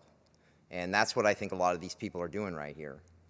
They're not getting adequate services, care, and people are just ignoring them. They are basically committing suicide in front of us. Is this going to apply to them? I am very frustrated. You can understand that. I made my way up to your office again, Sam, this morning. I was trying to provide more videos of the mentally ill and homeless right here. I have probably 30 or 40 videos per person out there right now. They're all meth addicts. They're all smoking toxic methamphetamines that's coming out of Mexican super labs, and they are going absolutely crazy. You had a city attorney, gal that was attacked last week out there. She's not the only one. They're becoming violent, they're becoming aggressive. Use that little GoPro and film them. We don't even need to worry about Laura's Law. With those videos, we can get them on conservatorships. We can pull them off the streets so we can help the normal homeless population. Because the people out there are messing it up for everybody right now. I'm a compassionate person, but this has to stop. this morning was so brutal at the Starbucks. And Cone Gal, her creation of what she built out in front of there, she does it across from City Hall, she does it right in front of an elementary school. This is what this woman has been doing for a year straight. And you all must be very frustrated. Where is behavioral health? Law enforcement is just dying over this right now. How can we figure this out? I have done the research. Let's do it. Let's get these people off the streets and get them help. It's possible. Thank you. Thank you. Returning to council. Councilmember Perales. Yeah, thank you very much, Mayor. And thank you to our community members that came out again today, culminating 3 years worth of work and partnership with our office, especially Victor, Kathy, and Paul up there. Thank you so much for your patience and for being able to persist. And really excited about what staff has presented us with today. And thank you to Sarah and Lee from the City Manager's Office for your work on crafting this policy. And as we heard from the speakers today, certainly no stress or no secret to us the stresses that individuals here in our community are living under. And you name it, with all of the national political climate, mental health needs, living in the Silicon Valley, the stresses certainly that we have here. Suicides are a tragic outcome when the mental health needs are not given the attention that is required. And in fact, Scott, you bring up a good amount of points, right, in regards to the mental health needs of everybody in our community. And I know you've spent some time over the years hollering at the chief with your megaphone, but I imagine he agreed with you on some of those points that you made around the support that our police department needs as well, because it's not right that it's left to our first responders to deal with the mental health needs of individuals out in the street. And that's why I'm so pleased, right, that this policy that we have is finally bringing us to the forefront and partnering with the county strategic plan, and especially, as we heard, I believe it was 2 years ago from Tony Tully's of behavioral health, in regards to the city needing and the county needing a policy that could work together. I also appreciate the emphasis on partnerships, as they provide or prove to be effective in reducing the incidence of suicide attempts. One example is here at Martin Luther King Jr. Library. After several repeated suicide attempts there within the building from the top floor and some of the top floors, the university and the city worked together on preventative barriers. And since then, there's been a dramatic reduction in regards to attempts, at least happening there within Martin Luther King Jr. Library. And that speaks to the partnership and really taking action to be able to do something. But that's just physical barriers, right? Our attempt here is now to actually be able to provide more upfront resources before we actually get to just deterring somebody from a particular location. And I know certainly in my years as a police officer, it was one of the most alarming lessons that I learned, the high rate of suicide amongst officers and specifically amongst the children of officers. And when I was a new officer and learning some of those trends, it was alarming. And that's not a message that is pleasing to bring back to your loved ones at home. But the police department did a good job in regards to trying to educate officers on how to deal with that. Unfortunately, it only came up at times when actually somebody had attempted or committed suicide. I think that we need to have this type of information readily available to specifically our employees, but also to our community at large. And to Scott's question, there is a focus in the section on city employees, a focus on city facilities, but also a focus on city residents. And certainly we're not going to be able to tap every single individual, and not all individuals out there in our community that are suffering are only suffering from mental illness, especially within our homeless community. But this is absolutely the start that we needed, and the other element being the coordination, as I stated already, with our other agencies. So it truly is, a blessing to be able to get to this moment here.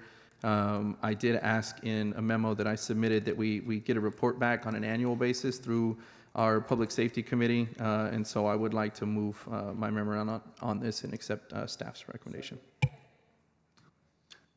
Motion from Councilmember Perales in many seconds. Councilmember Foley. Thank you. I was really moved to see this on our agenda today. And thank you to those in the audience who spoke on this issue with passion and understanding. It's in the course of one's life, we come across not many, but too many people, one is too many, who have committed suicide because they didn't see another way out for them. I'm no expert on mental health, but I really think that this is another way that we can help those who are so desperately in need. And some we don't even know that they're in need because they go about their day-to-day lives as if everything is normal. Even to their closest friends, they don't really know that they are in crisis. We have a crisis among our youth, particularly those who are just out of high school, who are transitioning into college and the working world and not sure where they want to be in life, or not sure, seeing other people successful and they're concerned about their own success and they end up taking their own lives because life seems hopeless to them. So I truly appreciate this memo and this resolution. Of course, I support it 100%, 110, 200%. This is really, really important that we talk about this as a public health crisis. It truly is a real public health crisis. When we hear every day that our students are in crisis, I worry about our children and how they may not make it next month because of the stresses they feel in college or applying for college, and the stress that they show to their family and the lack of acceptance. You hear stories all the time of kids taking their lives because they didn't get into the college that their parents wanted them to get into. So for us to take this stand and show how important this issue is for us is really, really important. And I'd like to just emphasize a couple of things, and then I'm going to close my comments in the name of someone close to me who took her life last year. And that is, we look to collaborate with the school districts as much as possible, and also the senior centers. I worry that it's not just our youth who are at risk, but our seniors are too. They lose a loved one, they may have financial stressors, they don't know what else to do with their life, and so they're at risk, they're lonely, they are at risk of taking their own life. So I know we partner with the county on this, that we're not really leading a lot of these initiatives, but to look out for our residents, not just those who are displaying addiction and mental illness as a result of that, but also those who we don't even know have mental illness that are seriously in need. And I'd just like to close and say that Jer, I miss you, I pray for you, and I pray for your family. Thank you. Councilmember Esparza. Thank you. I'd like to thank everyone that came out today and for the team that worked on this, and Councilmember Perales for bringing this forward. Thank you. For every death from suicide, there are 8 emergency visits for self-harm. So this is, suicide claims twice as many deaths nationally as homicide. And we know that suicide is not an issue that impacts all communities equally. Our youth, in particular LGBTQ youth, are at much higher risk. This was an issue that I was not aware of until last year. I'm a former school board member. I'm very close to the schools in my district, and so going out and visiting one of them, I learned that there had been 8 or 9 suicide attempts at a school, and they were all LGBTQ youth. And thankfully, none were successful, but it's a huge issue. It's also a huge issue in our veteran community, something I have personally experienced, our older residents, and in the African American community. And the toll that this takes on families and the communities, the loss, I think, is immeasurable. And I agree that it's imperative that we coordinate closely with the county to achieve the goals in the plan that's been put together. Having said that, I do have one question. I'd like to know a little bit more about the tracking and the reporting for implementation of the policy. What is the administration's plan for providing updates to ensure that we, the council, has the most up-to-date information? This is going to go to PISFIS, right? And are we coordinating anything around the county's suicide prevention annual reports? Good afternoon, Mayor, council members, Sarah Sarate from the City Manager's Office. We are coordinating with the county. I've worked closely with the county's suicide prevention manager on the resources as well as coordinating a safe messaging training for our communication staff. As requested by Councilmember Perales, we will be reporting annually to the PISFIS committee. We'd be happy to share any updates on the county plan. I believe that they produce an annual report on their implementation, so we can tie those two things together. Yeah, that would be great. And particularly as a way of encouraging other cities in the county to implement something similar. It would be great to have a county plan, the city's report, and hopefully, or the San Jose's report, and others can join in. And then I also wanted to echo the comments from my colleague, Councilmember Foley. It would be great to coordinate with the school districts as much as possible. This is a huge issue in the particular school that I referenced earlier. I was personally at a loss and reached out to community members for some help and to bring some resources, because not all our schools are resourced in the same way. Particularly in the East Side, we have, but not exclusively in the East Side, we have our schools are dealing with a lot of challenges, particularly right now with enrollment going down. And they may not all have social workers or have agreements with nonprofits like the Bill Wilson Center to come in. They may not all have gay straight alliance clubs right on site. And so any way that we can partner with the schools, I think would be huge. Thank you. Thank you. Councilmember Arenas? Thank you.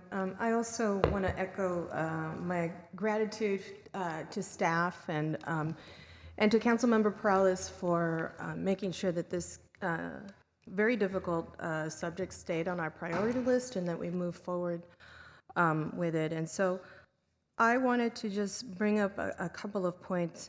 I know that in our police auditor's report, we saw, unfortunately, the connection between suicide by police in some situations. And I think it's important, of course, to make sure that if it's not already included, I know that the police department will be included in all of this, but this is something that I'm sure every police officer thinks about when they interact with somebody and they've pulled a gun, right? And I think about, I have my own sister who's a police officer in Oakland, and if we think we have, crime in our city, Oakland has by far a lot more things to contend with. And so I want to make sure police officers are supported in a very appropriate way to disseminate this information when it is possible, and also to have that support. I'm sure there's already some infrastructure for support for our police officers. The other dot that I wanted to connect was with sexual assault. And we've already seen this. You all have heard in the last 8 years we've had this incline of sexual assaults, specifically rapes, for children under the age of 14, and that has nothing to do with the Me Too movement or the different rape definition, because this is an 8-year incline. So we need to make sure that we connect those dots with suicide. Those are survivors that are living with trauma. Many of them are female, predominantly female, and young women of color, but they're also young men and men.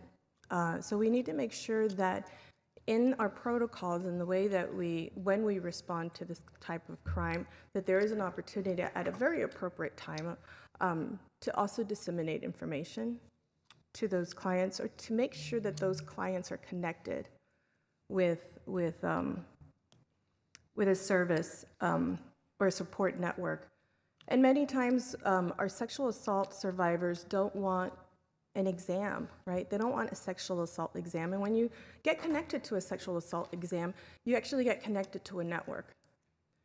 And so what we've seen in these joint meetings with the county is that not every survivor is getting a sexual assault exam. And unfortunately, those are missed opportunities for us to connect them with a network and not feel alone, and to be able to deal with some of the trauma, or when they're ever ready to speak to somebody.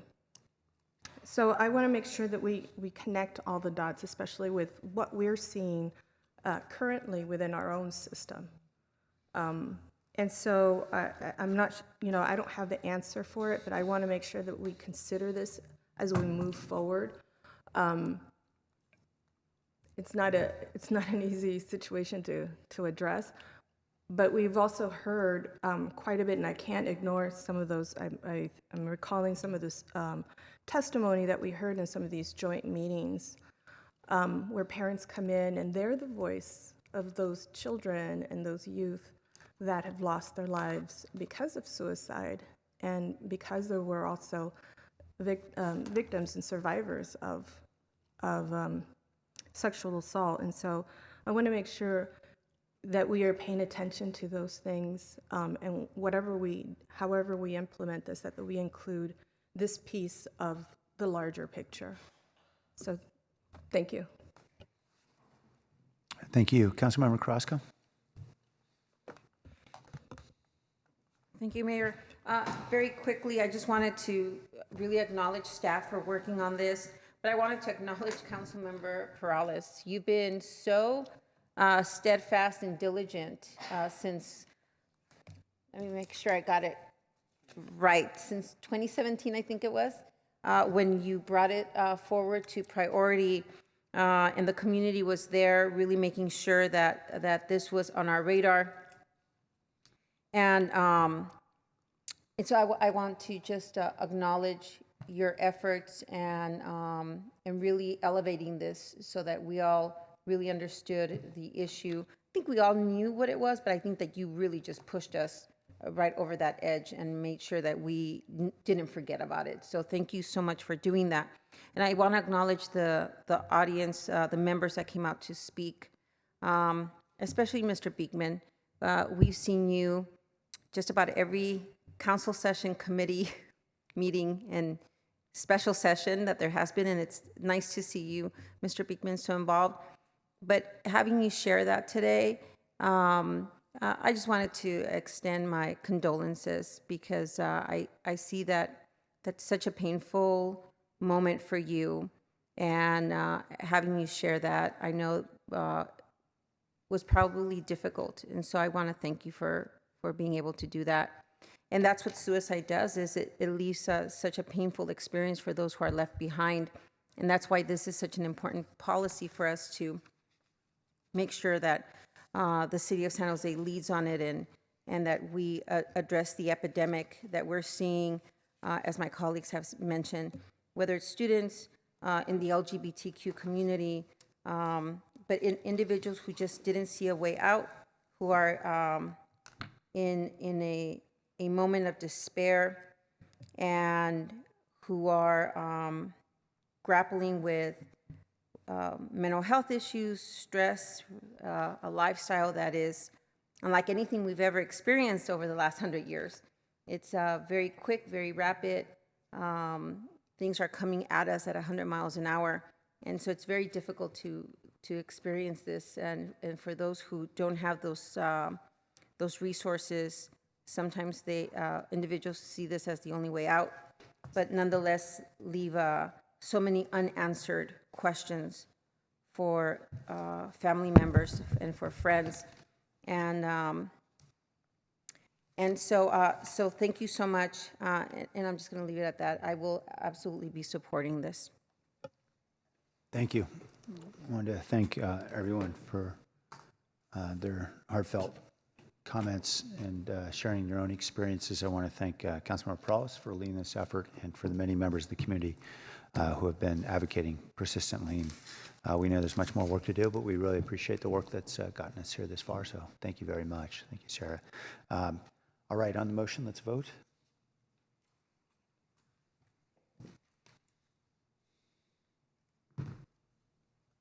All right, that passes unanimously. Thank you.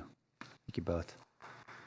On to item 4.1, which is the Unmanned Aircraft System Policy and Procedures. We have a brief presentation, I'm told.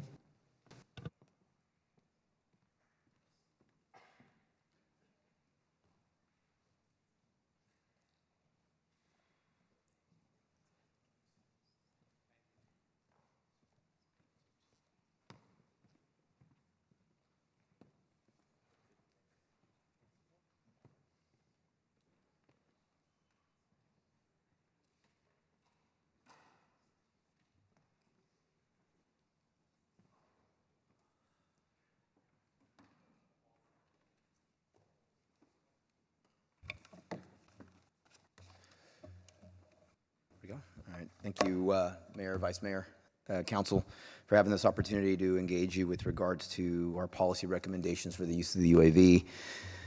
Really what we're trying to do, and this police department's always trying to do, is be really looking at everything to have force multipliers and how we keep our community safe and our officers safe as we go about our mission to keep the city safe. What we're looking for really is trying to catch up with this new policy and catching up to the industry standard on what other departments in the state and nationally are doing with their UAV systems. With me is Special Operations Captain Jason Dwyer and our Merge Commander, Steve Ligorio, Lieutenant Steve Ligorio. And with that, I'm going to turn it over to Lieutenant Ligorio for the presentation. Thank you. Good afternoon, Mr. Mayor, council members, city attorney, city manager, staff, and audience. Brief history on the program and how we got here. 2014, the first UAS was purchased, and a UAS is a unmanned aerial system, also referred to as a drone or a UAV. Thereafter, there was outreach that was conducted by the Neighborhood Commission and also much discussion between the council and the police department. 2015, we moved forward with a pilot program that was drafted. It took some time for officers to get trained to be qualified pilots to fly UASs. Pilot program was initiated last year with the purchase of our first drone, or excuse me, UAS. That was in approximately May of 2019, we had our first flight. Here it is 2020, and we are coming to the end of the pilot program. Our current status, we have one UAS. We've conducted 19 flights, which include training and actual events. And we currently have 9 trained pilots that are FAA Part 107 qualified. And Part 107 is a term that's used to describe a remote pilot license. And we also need that because we are paid to fly these things, so technically we're commercial, and that's why we also need that certification. Chronologically, we started with the pilot program, and this kind of the sequence of events and why we're here today. We're trying to move forward with the department policy, and once we get the department policy, we can then move forward and try to get a FAA COA, as it's commonly called, which is a certificate of authorization. And what that will allow us to do is operate in different parameters than the general public can. It'll allow us to fly at nighttime, beyond visual line of sight if we request it. The requirement for a visual observer can be waived at times. We are allowed to fly, one pilot can fly multiple UASs. We can also not have to yield the right of way. We can operate over crowds to monitor large crowds and possible aggressors that might come in there and do harm to them. We can have greater airspace restrictions lifted, and also operation limitations such as altitude, speed, and visibility and cloud cover can also be increased so we can fly more times. This policy addresses authorized purposes, and inside the policy there is a list of authorized purposes if you want to take a look at that. It also describes authorized employees. Again, they have to be trained, Part 107. We're also going to put them through a, if you will, a qualification course of our own at our bomb range, where we have to they can show us and demonstrate the skills that they can fly this aircraft and not crash it or crash into objects. Also, this policy includes safety procedures, such as pre-flight checklist, checking of the device, and also notifying FAA that we're going to fly. Training and accountability. The training element is in there. Accountability is in there. As the merge commander, this program falls under me, and I'm responsible for its accountability. Monitoring and auditing of the use. We currently have a system where we have a spreadsheet that monitors all flights that we have. Moving ahead in the future, there are programs out there that are web-based that once you fly your aircraft, you land it, you plug it into a USB. This information is then uploaded to the software. It collects all type of data, such as the type of aircraft you're flying, the drone, if you will. It collects data, battery data. So if your battery is starting to go bad, you're going to know it before you use it the next time. It's going to capture location of the flight, duration of the flight, things of that nature. Information and evidence retention is also contained in the policy.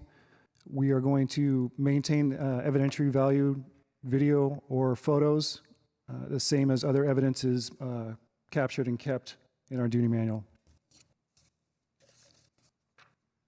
Policy addresses previous major concerns and requirements, first of which is the completion of the pilot program.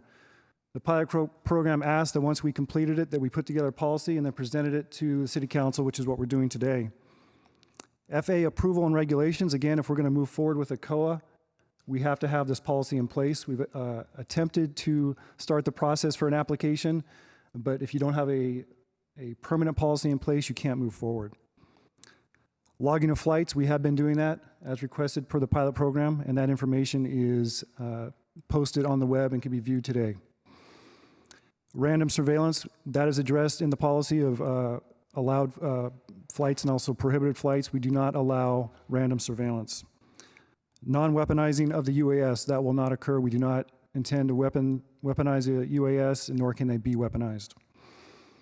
We're going to incorporate camera tech that is consistent with Air 3, which is our department helicopter. When I say consistent, we're talking about telephoto lens, which our department helicopter has, FLIR, which is forward-looking infrared, and you guys have all seen that on YouTube or helicopter videos that we provided. Also, the UASs have the capability through software to track objects, whether that's a car, a person, a dangerous animal. And what that does is it makes it easier for the pilot to actually fly the device and keep his eye on what he's looking at. The future and how we see it. We see a fleet of these in our department. We would like to have some in special operations. Currently, we only have one, but we'd like to have more.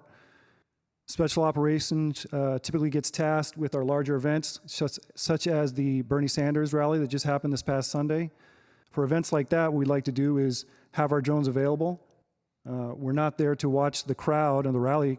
They have their First Amendment right to freedom of speech, but there are people that want to do harm to them, and that's what we're there to protect, is those people that are trying to voice their opinion in their First Amendment right.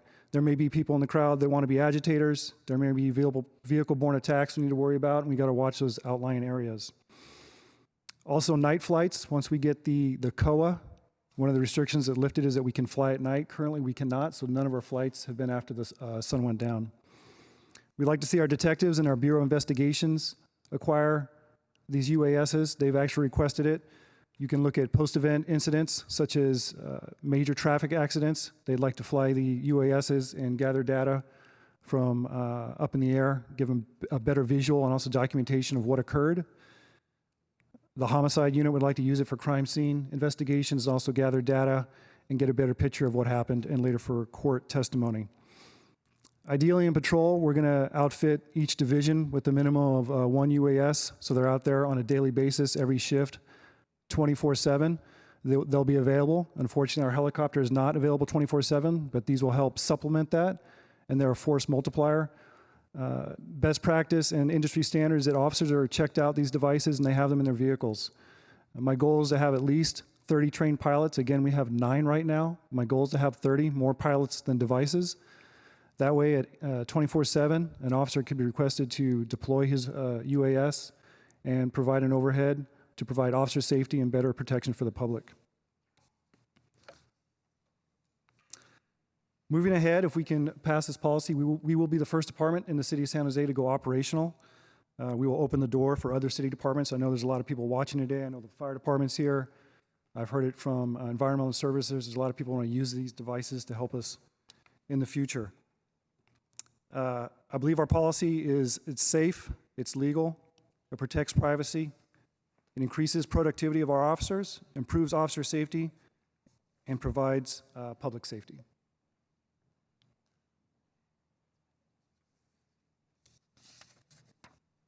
I went backwards. There you go. Sorry. Thank you for your time. Any questions? Thank you very much. We'll go first to the public. Blair Bigman, followed by Scott Largent and Paul Soto.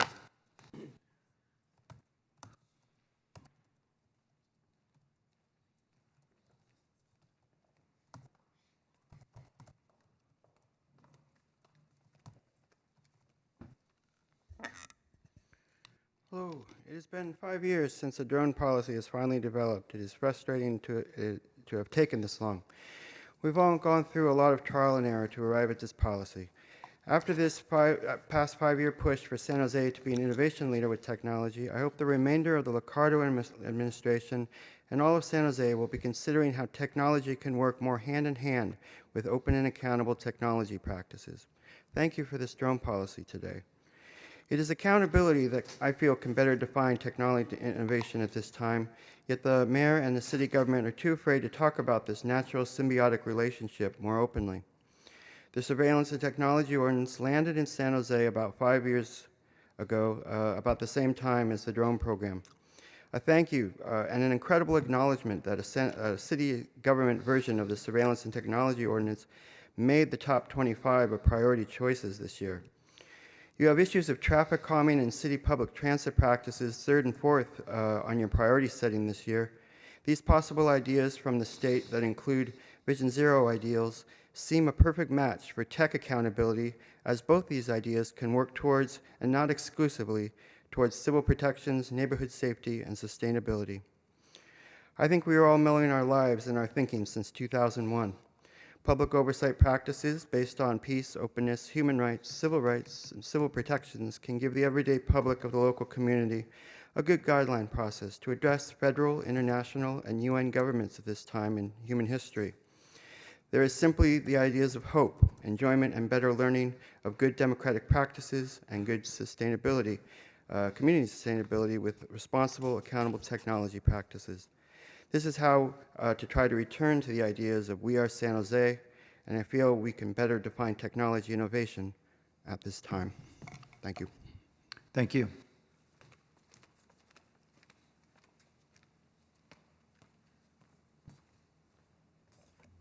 Thank you. Thank you. Good afternoon, everyone. We got a lot of interesting things today. Wasn't planning on even coming today. I'm not sure what the deputy chief's name is, but when it seemed like it kind of slipped out him saying drone, and we were calling it now an unmanned aircraft system. I fully support this technology. I think we should have it, but I think we should just say what it is. And it's the same thing with the cell phone tower simulator. We kind of snuck that thing through in a way, and we gave it a special little name. It's really hard to find it when you're digging through old council agendas and all the other information about what you guys purchased from Harris Corporation. I just wish it was just open so people would understand it. I've been digging through your guys' agendas for the last 7 or 8 years trying to find that stuff. You guys purchased it for $600 grand. I mean, you guys have an agreement with Harris Corporation. I just like this stuff to be out front. And I don't like non-disclosure agreements being signed with companies like that. I think that's kind of shady. We did that with the cell phone tower simulator. Now are we doing that with these drones? So maybe we can't discuss the technology and what it's actually doing. The manufacturers of all these products used to be customers of mine, so I'm very familiar with them. And I just think it should be more open. And it sounded like he kind of slipped right there, but it is a drone. and the other device is a cell phone tower simulator manufactured by Harris Corporation. So I do support the technology, though. Thank you. Thank you, Mr. Soto.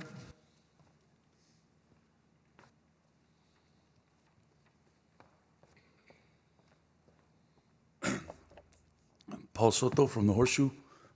When I was talking about fear, fear sometimes has a way of clouding our judgment.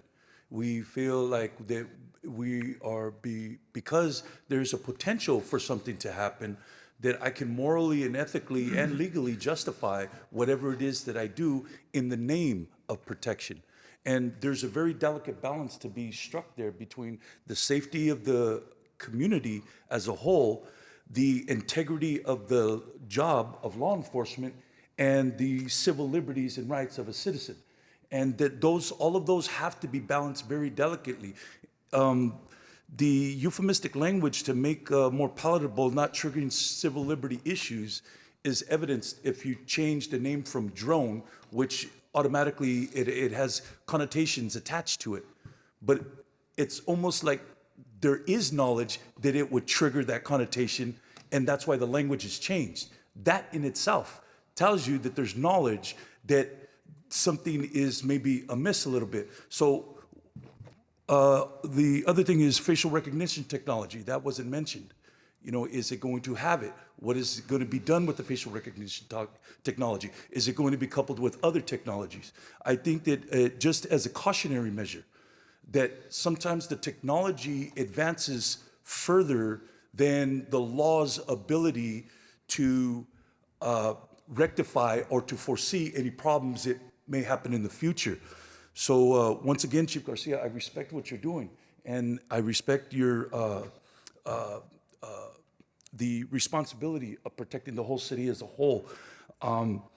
So I would just ask that if a little bit more of a balance in terms of the information that the public is provided in terms of protecting civil liberties as well as the integrity of your job. Thank you. Thank you. Coming back to the council, thanks for all the work on this policy. Has there been a police department that has put together a policy before that we know of? So locally, we have Fremont, Campbell, Santa Clara, Gilroy, Menlo Park, Hayward, Sunnyvale, Alameda County SO, Newark, San Ramon. Are we using similar language across jurisdictions? Yeah, yes, sir. We're using similar language. We looked at a lot of those other policies and putting ours together and made sure it was on par with best practices. Right. Okay. I just had two questions or concerns. One was on page 6, under B, below responsibilities. I know that these standards can often create standards for liability, that is, for determining when someone is operating a drone negligently. That subjects the city to, obviously, to liability. And here's what that sentence reads in B. No person may operate a UAS over a human being except for operations where it is necessary to safeguard a human life, a human being is directly participating in the operation, the human being is located under a covered structure, or the human being is inside a stationary vehicle that can provide reasonable protection. And I guess what I'm concerned about is I can imagine dozens of scenarios where a human being could be considered to be, the drone could be considered to be over the human being. Maybe it's a big parking lot, human beings on one side, drone somewhere else, and may or may not be directly over, but it's still over. And there may be no risk of harm, but we could be creating essentially some negligent standard because we're operating the drone in that case. I'm also thinking, for example, where it is being operated and it needs to cross a road and there may be somebody driving. I just don't know that we want to make it this open-ended, and I just want to be interested in your thoughts and maybe make a suggestion that we may want to narrow more carefully what we mean by over, because a drone is necessarily going to be over everyone. And I could imagine how a lawyer could get into court and start drawing all kinds of, essentially stretching it beyond, I think, your intended words. Do you understand what I'm getting at? Yeah, and I don't know if there's exactly an answer, but I can talk about it. Yeah. As far as my Share thoughts. yeah. So on that section, as far as flying over people, that's the one thing that the COA does allow us to do. And you can think of in terms of everyday life. Our helicopter, when it's out there, it's flying over people. When there's planes flying the path down to land, they're flying over people. Our policy outlines that our pilots should not be flying too low as to obstruct people or hit objects or interfere with people. There's also language that talks about if we lose control, we should be able to, much like a helicopter, if it loses power, they still want to guide it down. Yeah. Right? So that's kind of what we want to do. If there's a large group, much like the Bernie Sanders rally last week, we're going to end up flying over people, as our helicopter was last weekend. Right. We did have a conversation. We've had some emails go back and forth with Miguel Bernal from Risk Management. So we talked about insurance aspects of it. Yeah. Some of the insurance aspects talk about liability coverage, including claims for bodily injury, property damage, personal injury, and also claims that include invasion of privacy if people make those claims. We're always going to do our best practice and our best to get warrants when needed if we're not operating under exigent circumstances to be flying in a legal manner where we're at. Is flying, human beings. I'm going to read one of the sentences. I'm not sure if this is one of the ones you're looking at or not. In section B, the human being is directly participating in the operation. Yeah. That would be that's the PD operator. or any city employee that's there and they know what's going on. Yeah, that's understandable. Also, if we're doing a demonstration flight, community policing, and we're at a school or a coffee with a cop, and we happen to be flying this thing, we're going to make everybody aware, hey, we're flying this. You're now participating in this event. Please look up and be advised, where it's at. We're going to do our best not to fly it over people, not fly it at people, keep the speeds low, things of that nature. Yeah. I hear what you're saying. I just think, for example, in the case of the Bernie Sanders gathering, I assume that the exception you try to seek here is that it's necessary to safeguard a human life. Is that right? Yes, that would be one of the pre-planned missions where we would incorporate it. And the goal there would be to, if we could see outlined subjects that may be getting ready to come in and do harm. I'm just imagining this going down the road to some civil suit, right? And as we obviously must, because we end up hearing these cases all the time in closed session. And some lawyers saying, well, did they have any specific information that led them to believe anybody was at risk of harm?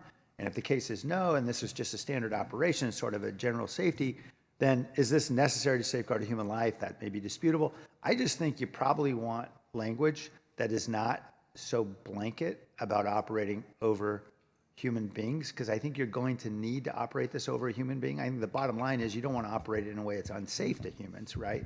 You don't want to scare people. You don't want to hurt anybody. And so I leave that concern with you and the city attorney to work out, because I know we won't hash it all out here. I just think that's really broad language, and we'll probably get in trouble with it. Jeez. Yeah. So, Mayor, so I understand what you're saying. Yeah. We're looking at maybe wording it so it gives a little bit more latitude and not so specific. Well, it might say that you should not operate over a human, except in these circumstances. But to say you may not or you must not is pretty blanket prohibition. And that means if it doesn't fit squarely in one of those exceptions, there's going to be a gotcha experience. And I think you can imagine scenarios where you're going to need to operate one of these over people in some way. Maybe they're driving, whatever it might be. And it's not going to fit squarely in the exception, and you're going to be stuck. And if they're not complying with our policy, then someone's going to go into court and say, well, that's per se negligence. They're not even following their own policy. Yeah, I mean, that's a concern of, the lawyer would say, hey, you violated your own policy. You've been working with Carl on this, I assume. So we can go back and see if we can tweak the language to. Yeah, no, absolutely, Mayor. I mean, we will most definitely be flying it over human beings. So I figured. If there's a way that we need to go back and clear that up, we most certainly will, and we'll work on that. Okay, that's great. I think I know where you're getting at, which is safety. I just think there's probably a different way to tweak it. No, it's a good point. We'll definitely look back and. The second thing I'd suggest, and again, I'm sorry, this is the lawyer coming out in me. It's kind of a disease. We know there are some very specific Fourth Amendment constitutional protections for the home. And I think not expecting every officer to be having their constitutional case law guidebook in their hand when they're operating these things.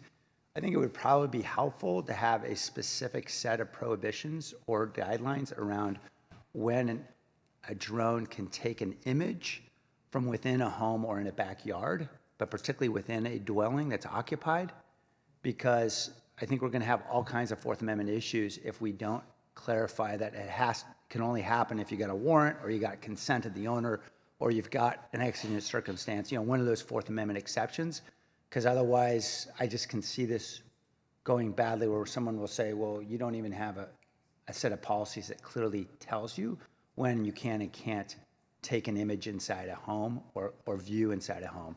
So again, I just throw that out there for the lawyers and folks to consider. I think that's something we can look at in terms of if we have a private residence, a specific section. But I think the intent here, and Chief, you addressed it in terms of the having the search warrant and/or exigent circumstances. I think maybe there's something with respect to private residences we can look at. Right. Yeah, and we would tweak that as well.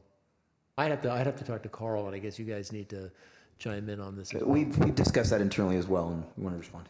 So we would absolutely get a search warrant in that instance. And I can use the example of a barricaded suspect or a home where we're serving a search warrant for a violent crime. We're going to have a search warrant in hand already.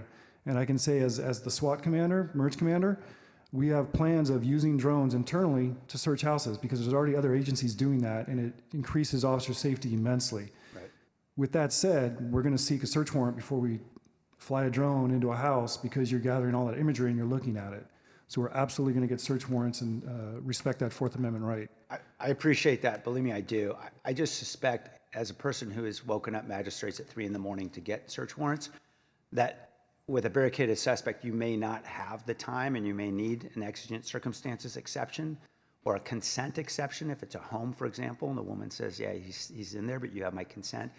I think you're just going to want to give yourself some of those basic constitutional, these are all constitutionally allowed, so just put it in writing so that way everybody's really clear and you're not tying your hands in ways that are going to prevent you from using the drone in a way that I think everyone would expect. But again, thank you for considering my thoughts. Councilmember Esparza? Thank you. I had some questions based on the memo. So I'm looking for some specific examples based on pages 2 and 3 of the memo. So specifically, what is an authorized special event? So an authorized special event would be, again, much like the Bernie Sanders event, or if we had I can think about a year ago, was that protest? WorldCon was about a year and a half ago, which started at the convention center, and we had a lot of intel coming in that people wanted to protest. It just kind of mushroomed into something else. It became a planned event. We know it was going to happen, and that was something that we would like to use it on. Looking back at some of the bigger events that we have historically, a Cinco de Mayo weekend is something we may plan to have it just to watch crowd control and make sure traffic control issues don't get out of hand. So those are some of the pre-planned events. And honestly, we have the turkey trot, we have color runs. When you have these mass gatherings of people where they can be affected, and I know right now we're taking steps to do some critical infrastructure upgrades to protect our citizens when they're at these events. This is one of those upgrades that gives us forewarning and intelligence, real-time intelligence where we can act and make the entire event safer. So then is that something that we should communicate with the public then, that when we have the turkey trot or when we have some of the parades that we do, that we create this? I mean, I get that there's no privacy, right? That expectation of privacy is not there. I get that. But again, the whole public perception between the use of a drone, then, is that something, I'm looking at the city manager and the city attorney as well as you, that this is something that I think we should address as a city, not just the police department, that people know that this is happening. And also, if it is a common thing, that we convey that as such.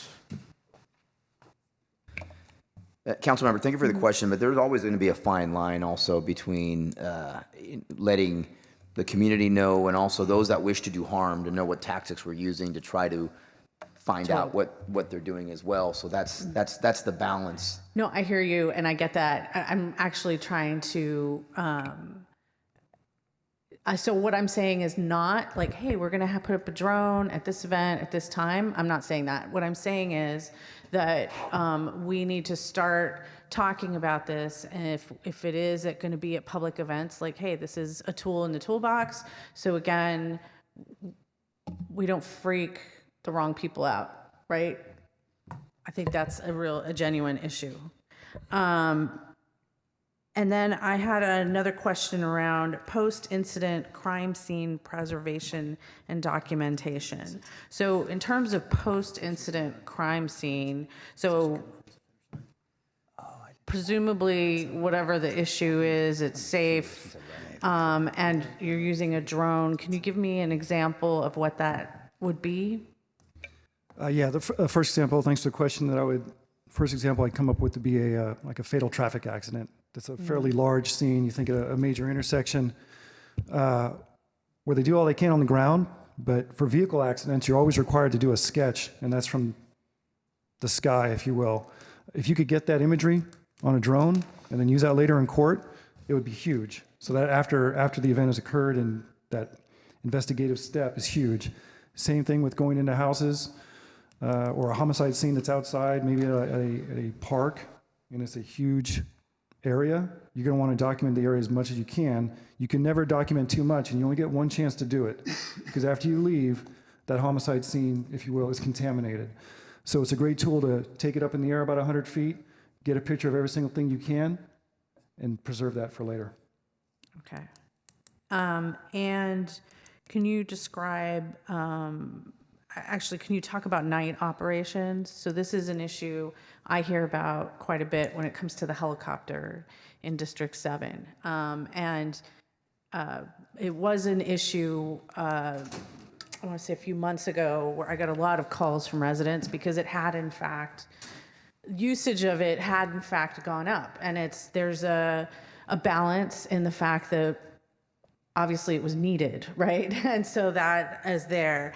And so can you talk about night operations? Because it really, we have incidents that require the use of tools available to us, but then on the other side, we also have neighborhoods that live with that. And, you know, the people that aren't doing those things are still feeling like they live in a place where there's a helicopter overhead for 4 hours every night, right? And so can you talk a little bit about night operations, what that would mean, and how that could impact a neighborhood? Yeah, thank you for the question. I'd say the first thing, the most important, is the drone is probably 1,000 times quieter than a helicopter. And once it goes up to about 50 to 100 feet, you don't even know it's there. I will use an example. We had a barricaded suspect probably about 3-4 weeks ago off of Tully Road, east of White. East of White, that's DH. The helicopter was out there for, I showed up at 4:30, 5 o'clock, and had tactical command of that event. We used our helicopter extensively that day. It was out there for probably about 4 flights. When they went back and landed the third time at about midnight, I called them in the hangar, because this brings up another topic of pilot fatigue. Mm-hmm. And I called them in the hangar and said, "How are you guys doing? How much time do you have?" And they said, "Well, per the FAA, we got about an hour left." So now I had to start using my helicopter very judiciously and make sure I didn't bring them out and waste their time. We had a drone that day, and we did fly it that day, but as soon as the sun went down, we had to land it, because we don't have that capability right now, because we're not authorized by the FAA. Once we get that authorization, it's going to make life easier on our helicopter pilots and our officers. And the community, they're not even going to notice it's up. They might even think that we've left the area, because they're not going to hear it. It's not making a lot of noise. It doesn't have a huge spotlight. Most of them don't have lights at all. So your concerns of the community, I think they'll be happy that we're flying these at nighttime. And again, they're available 24/7 when the helicopter's not there. So no spotlights. They do have lights. If it has a spotlight, it's nothing like the helicopter, because they think of the helicopter, the spotlight is being powered by that engine that's turning. The drone, every time there's a light on, it's sucking the battery, and you're taking away flight time. Okay. And then So I actually went back and looked at sort of the county's policy, which was more of like a no drone policy. So it wasn't quite what we're doing. But how are we sort of working with the county just because they're like the overarching jurisdiction in terms of their policies? We don't when it comes to the department and how we deploy our resources. We're under your guidance, not the county's guidance.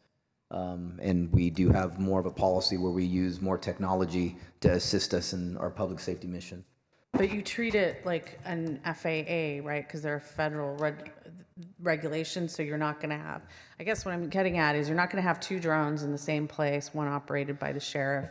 Like say if you're in Alum Rock Park, something's happened there, and you're not going to have one by the sheriff, or you're obviously going to coordinate on site. You're not going to have random drones going around, I guess is what I'm getting at.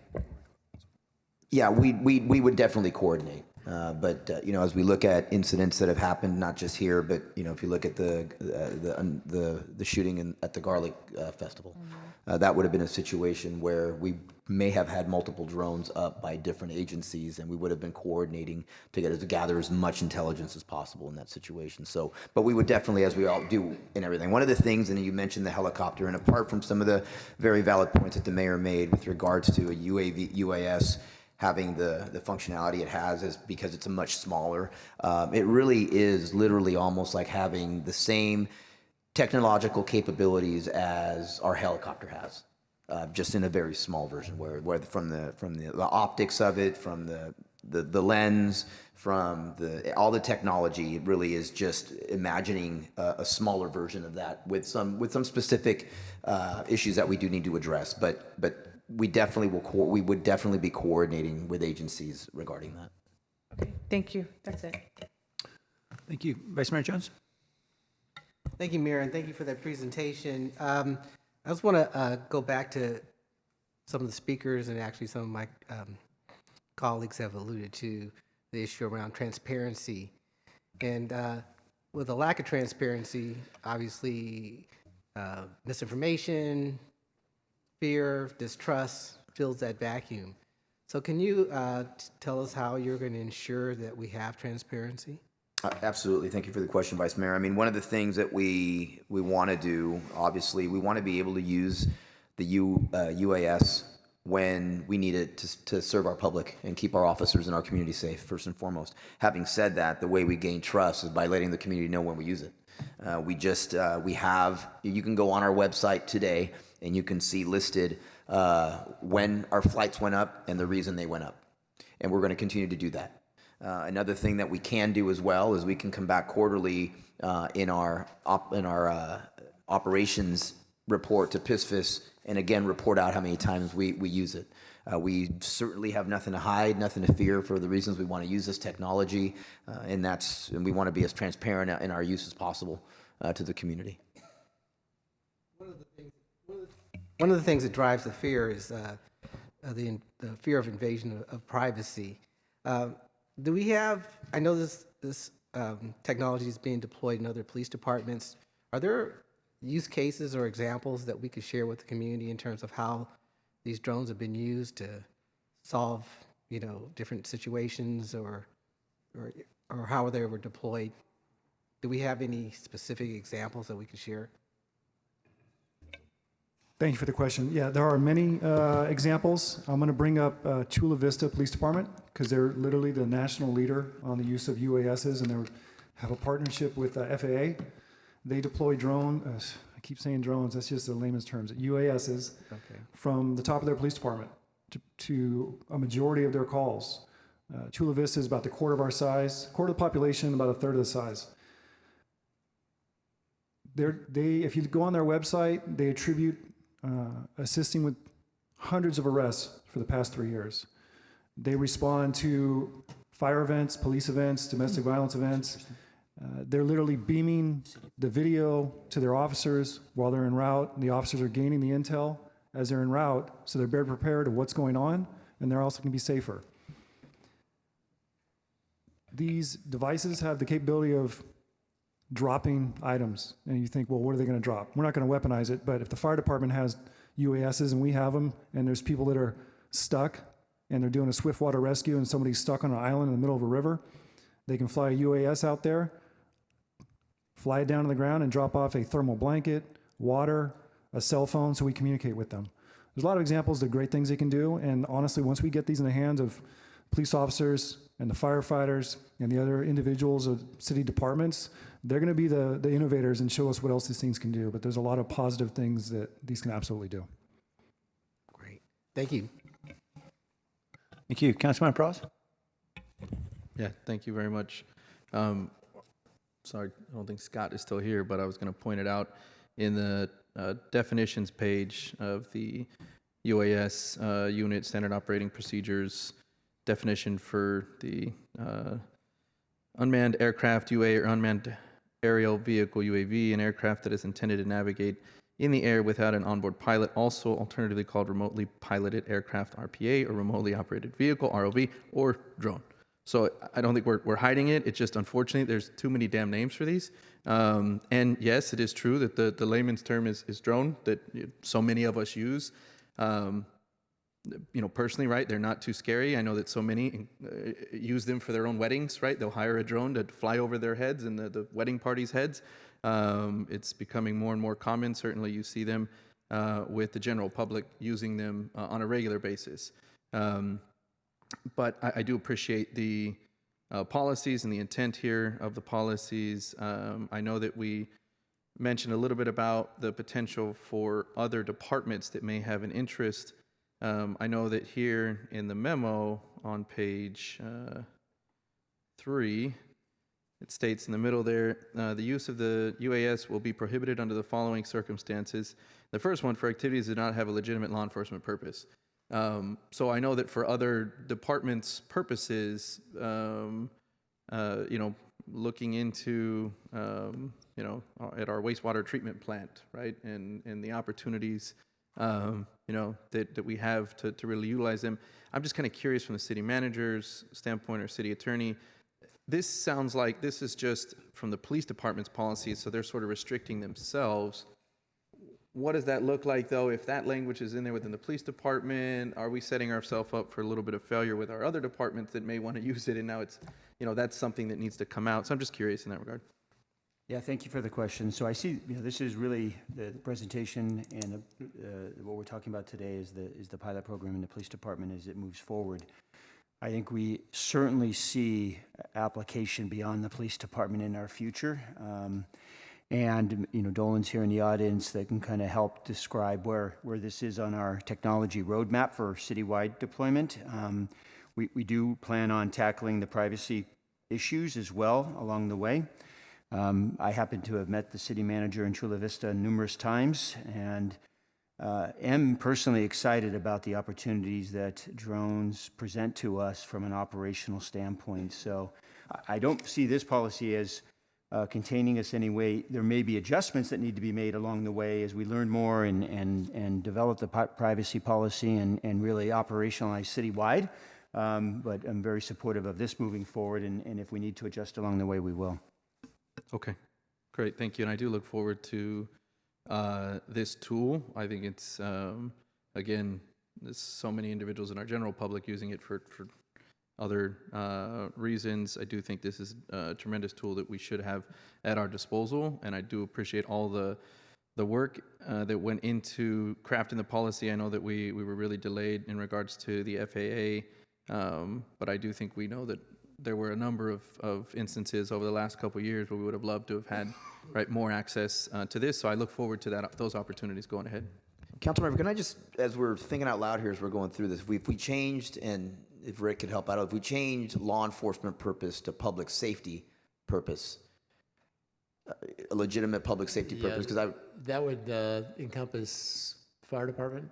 That would encompass. Well, I'm just thinking about it as an example under this. If we change it to public safety, a good example is during the floods. Floods. You know what? That's not a law enforcement issue. It's a public safety issue, but it certainly would have been beneficial to all. So if we just, if that would be. Yeah, I think that could work. And also floods or any kind of chemical spill or something along those lines. And you may want that ability to do it. I am perfectly obviously fine with that. That's why I brought that up as an issue. And I think, I don't know if we're trying to craft some of these pieces here, if we're going to make these amendments and accept it with those, or if we're going to ask that maybe we have this come back in a more final form. So I won't try to craft a motion at the moment, but I would like that be an addition or a change into it. So I appreciate you bringing that up, Chief. I will just say, if we could hash it out today, it would be great. We have some grant funding that is waiting on some of these decisions. What I envision is to take the comments, if the mayor's comments and your comments and any other comments, and to the extent we need to tweak the language, we could do that. And then, obviously it's going to be reported back to PISFIS on a regular basis. So, and the council would be aware of it. But it gives the flexibility to get the grant funding and move forward. Okay, so maybe once we're all done with our comments, we can compile a motion. I think there's a good time for that. I'll move it then, and if there wants to be a reiteration of some of the amendments, so that way we can make it clear. I've made my one clear, but maybe we can do that, Mayor. So. Oh, thank you for accepting a suggestion. One is that we clarify the use of the drone to capture images within a home, or perhaps in the yard as well. And then secondly, that we clarify language around the operation of the drone over people. So I'll add those two into my motion. Is there a second? There is. Okay. Thank you, Councilor Reyes.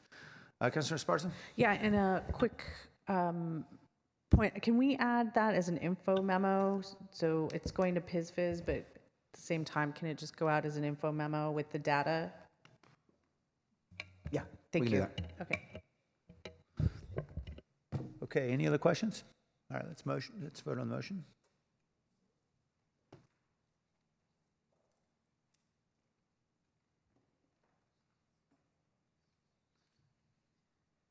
Thank you, gentlemen.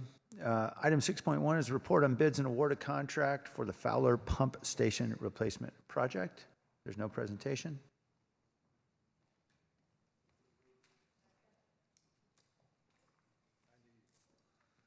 Let's vote.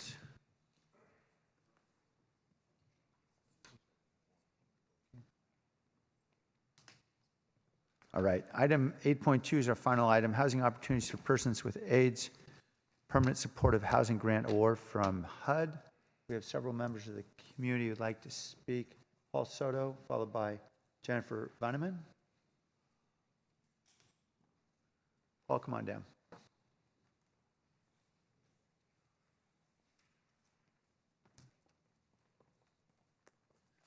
Paul Soto from the Horseshoe.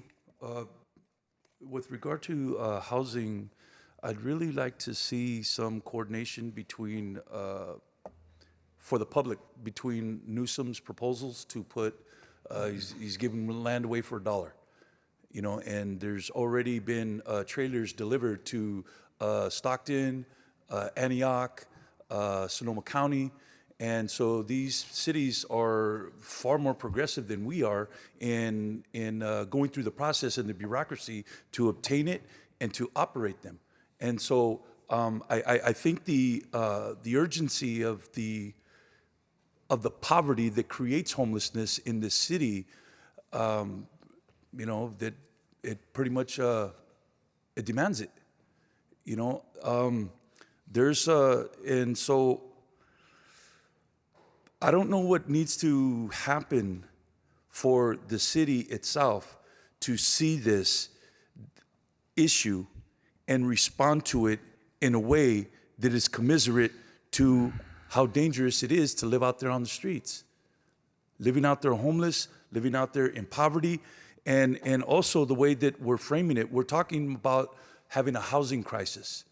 So that implies that if we just build enough homes, the problem will go away. And it seems like there's more, like it seems like, and there's a precedent for this, where more and more wealth is accumulated, we have more and more poverty. That doesn't make sense to me. I mean, there's something wrong with the math there. There's something wrong with the equation. And I really would encourage the council to maybe put some kind of emergency order to where just as a collective, the council put something in place rather than going through the votes again. Thank you. Thank you. Ms. Vanneman?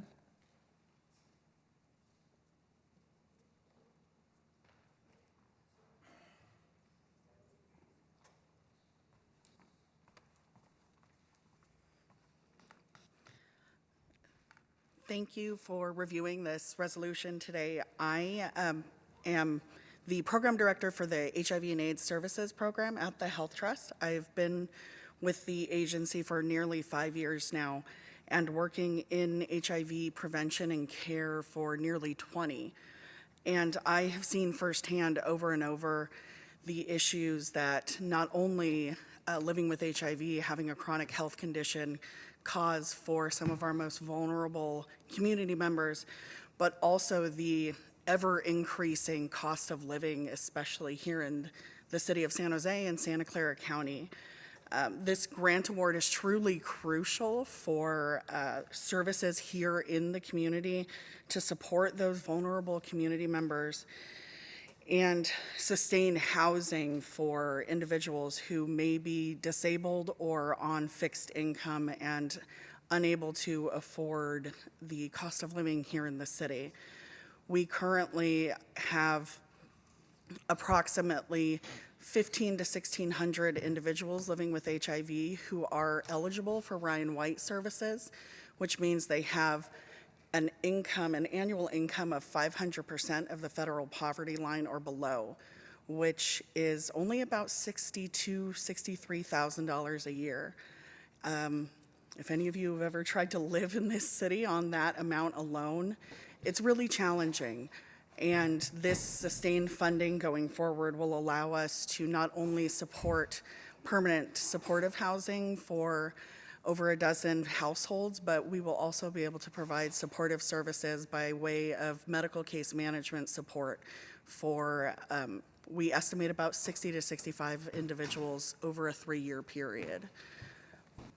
Thank you. Thank you very much. Thank you for your work, Jackie.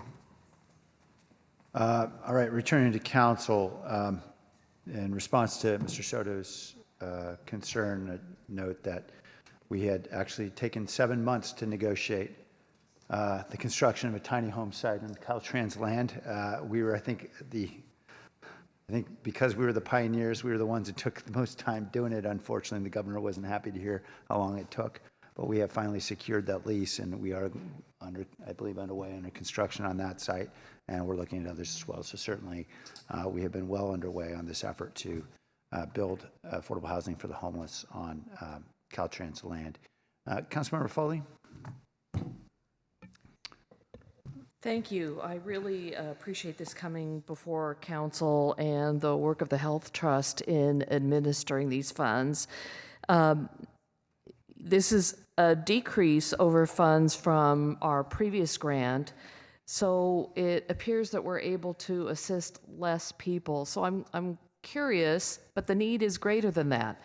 So how do we identify the individuals who benefit from the services and from the household rent assistance?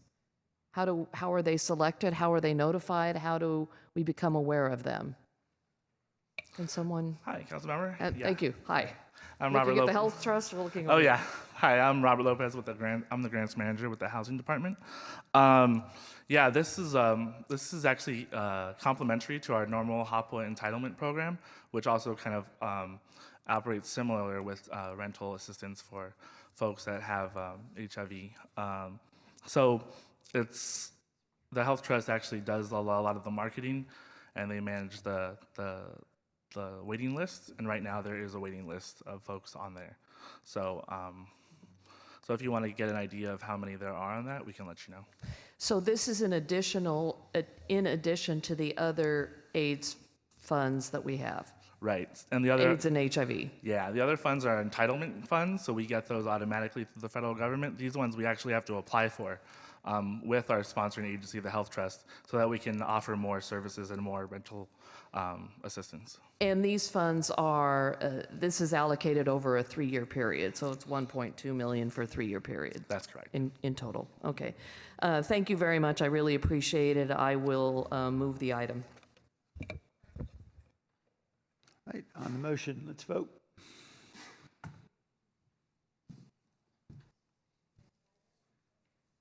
All right, we're on to open forum. Blair Beekman, followed by Paul Soto, followed by Nicholas Robinson. and Tom Skinner.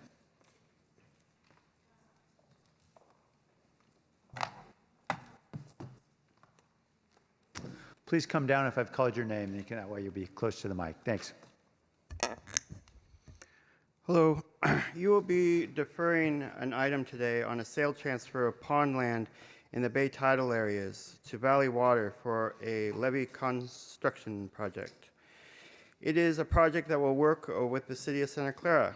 With now official problems of sea level rise along the bay at this time, including along the 101 and 880 interchange, I am curious if this project will have any relationship to the Measure B green sustainability funding needed for the North San Jose Highway Interchange project for eventual higher income housing in this area. All of these projects need a good relationship with the city of Santa Clara at this time. With all of this in mind, I would like to simply note, and for people to be aware at this time, at the upcoming VTA Administration and Finance A&F meeting this Thursday, March 5th at 4 p.m., there is an item that may want to examine and expand the requirements for supermajority voting when it will be in the affirmative. Green sustainability measures A and B were used as voting examples. I find this VTA item this Thursday, its language and its possible intentions unsettling. To conclude, to quote the words of John Lennon and Yoko Ono, war is over if you want it. I think we have mellowed our thinking a lot since 2001, considering how we used to talk about terrorism and national security priorities in the public space. And please consider how we used to talk about terrorism and national security priorities in the public space as recently as 2014. I hope all of us of our community can realize here in 2020 we have been practicing together for years now good human rights and civil rights practices and guidelines. They are ideas in how we can all better work together in more open, trusting, and friendly terms towards care, peace, and better reasoning. Good luck to everyone of San Jose and Santa Clara County in 2020, and how we can work together toward these good ideas and practices in 2020. Thank you. Thank you.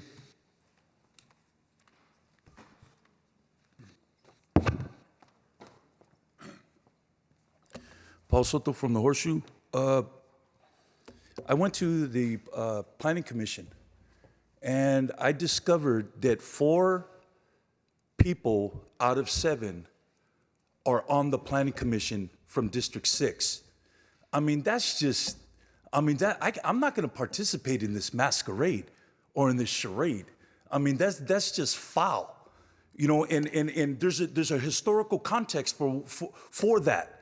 And what I'm saying is that the redlining policies, we all agreed has happened. It's accumulated wealth in Willow Glen, specifically Willow Glen, District 6. Now, the people that now have power are exercising that power within that planning commission that advises the council. And this, I mean, to sit there and look at me and tell me, well, what you're seeing is not really what you're seeing. I mean, ain't nobody David Copperfield on this council. You know, you're not creating any illusions. I see what I see, and I know what I know, and I'm not going to be conned into thinking anything different. When I asked you, Mayor Liccardo, at Conexión, regarding whether or not you agreed that the redlining policies that happened and the injustices that are associated with it, whether or not that is a fact that it was true that it happened in this city, you agreed, and rightfully so. These are objective facts. But when you're stacking the deck with 4 members on that planning commission, and one of them is Oliverio, the kind of power that he can exert, the kind of influence that he has accumulated throughout his tenure here is being exerted there. And that's not okay. That's not acceptable, man. But there's too many of my homeboys in the creek right now that were deprived of the ability to inherit ancestral wealth because of those kinds of policies. Mr. Robinson?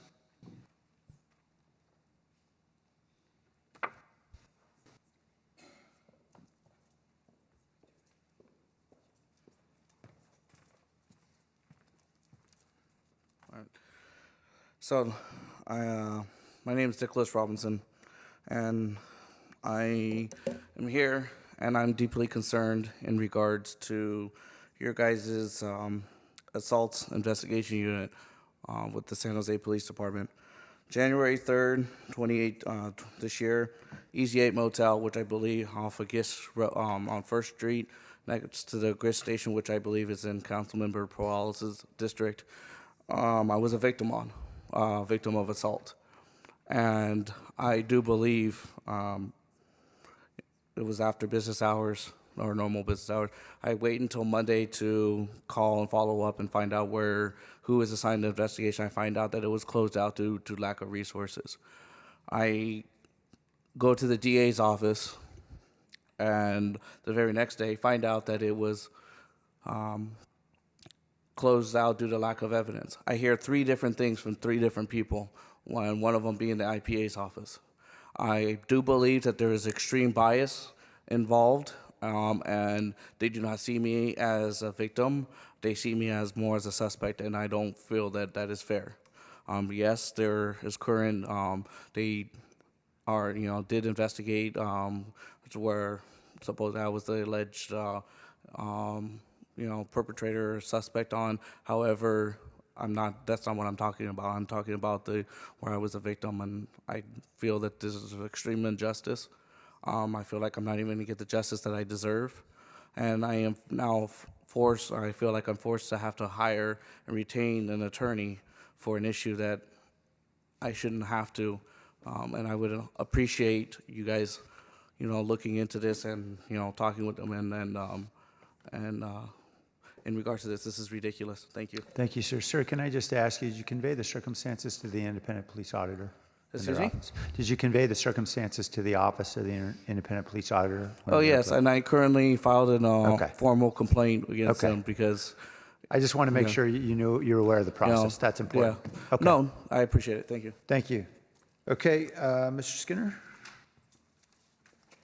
followed by Scott. Good afternoon, council members. My name is Tom Skinner, and with me today is Dar Enns.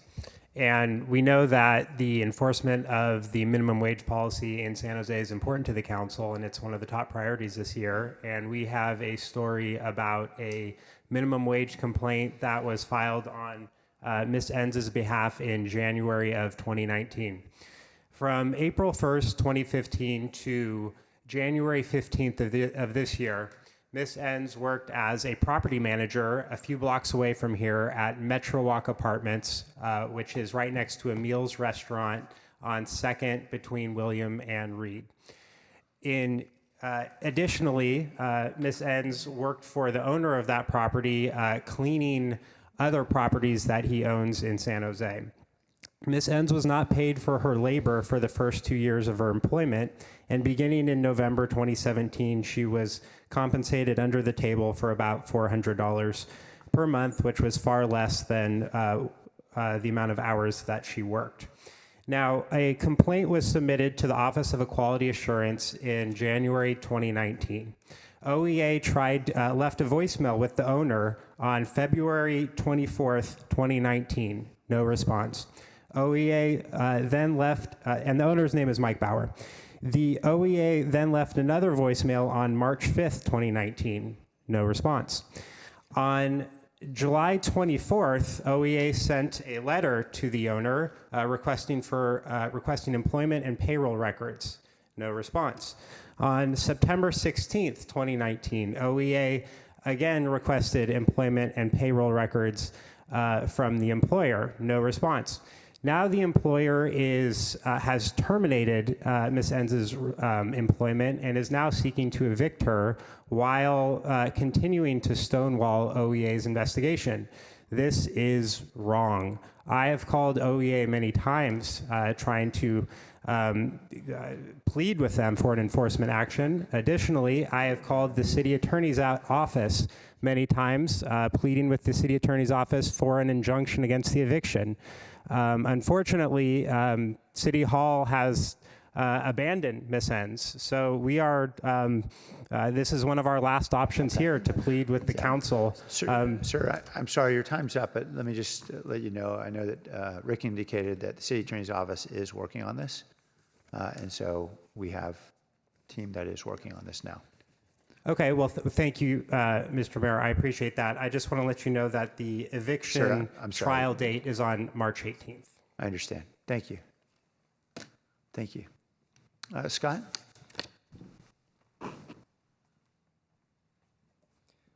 Thank you, everyone. Scott Largent. I had a little problem where I was living at. So rather than having a confrontation or anything, or even police presence, I kind of couch surfed for the last 9 or 10 days. I'm getting my stuff on Friday, kind of homeless in a way for a short period of time. So kind of working things out. Stayed at a buddy's place, and then since I was down here, I went ahead. Robert Aguirre said, "Why don't you go over and stay at Grace Baptist?" So I went over there and stayed at the shelter. Now, before, when I was homeless, it was motorhome or encampment. So that's kind of been the first experience. I think Grace is a nice place to stay at there. I just do think they need more resources. I think we talked about doing a homeless navigation center there, which is great. My concern there, those are the people that are trying to get out of their situations. Okay, they're not the extremely mentally ill or the meth addicts that I talk about all the time. They're really not at these shelters. They're really not down at the overnight warming locations. They are kind of centralized right here in the downtown area. Okay, and they're the ones that are just wrecking San Jose. They're destroying it. Right here, I have a 2 terabyte hard drive of all these people that have been doing this. Okay, these are the ones that are not going to court, they're not going to their appointments, they're not on GA, they're not on assistance, and the bizarre stuff that they are doing is absolutely shocking. And I've only put up about 5% of that online. Some of the stuff I just don't even want to put up there, it's so bad. There's a gentleman over there, he thought his testicles were on fire and they were evil, and he wanted to tear them off.